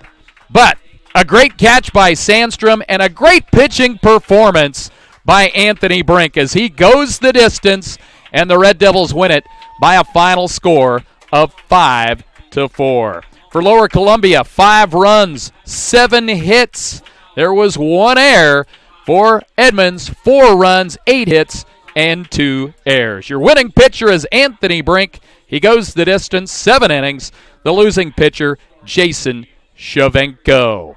Great ball game, great pair of ball games here today as the Red Devils sweep it with wins 3-0 and now 5-4. We'd like to thank Rachel Erickson, who is our camera operator here today, and the executive producer of Devil Vision is Justin Ford. Hope you enjoyed it, folks. Red Devils and Tritons put on a pretty good show this weekend. LCC takes 2 of 3 in the big series. This is Kirk Rowland saying once again our final score in Game 2. Red Devils 5, Edmonds 4. Have a great weekend. Later dates, everybody.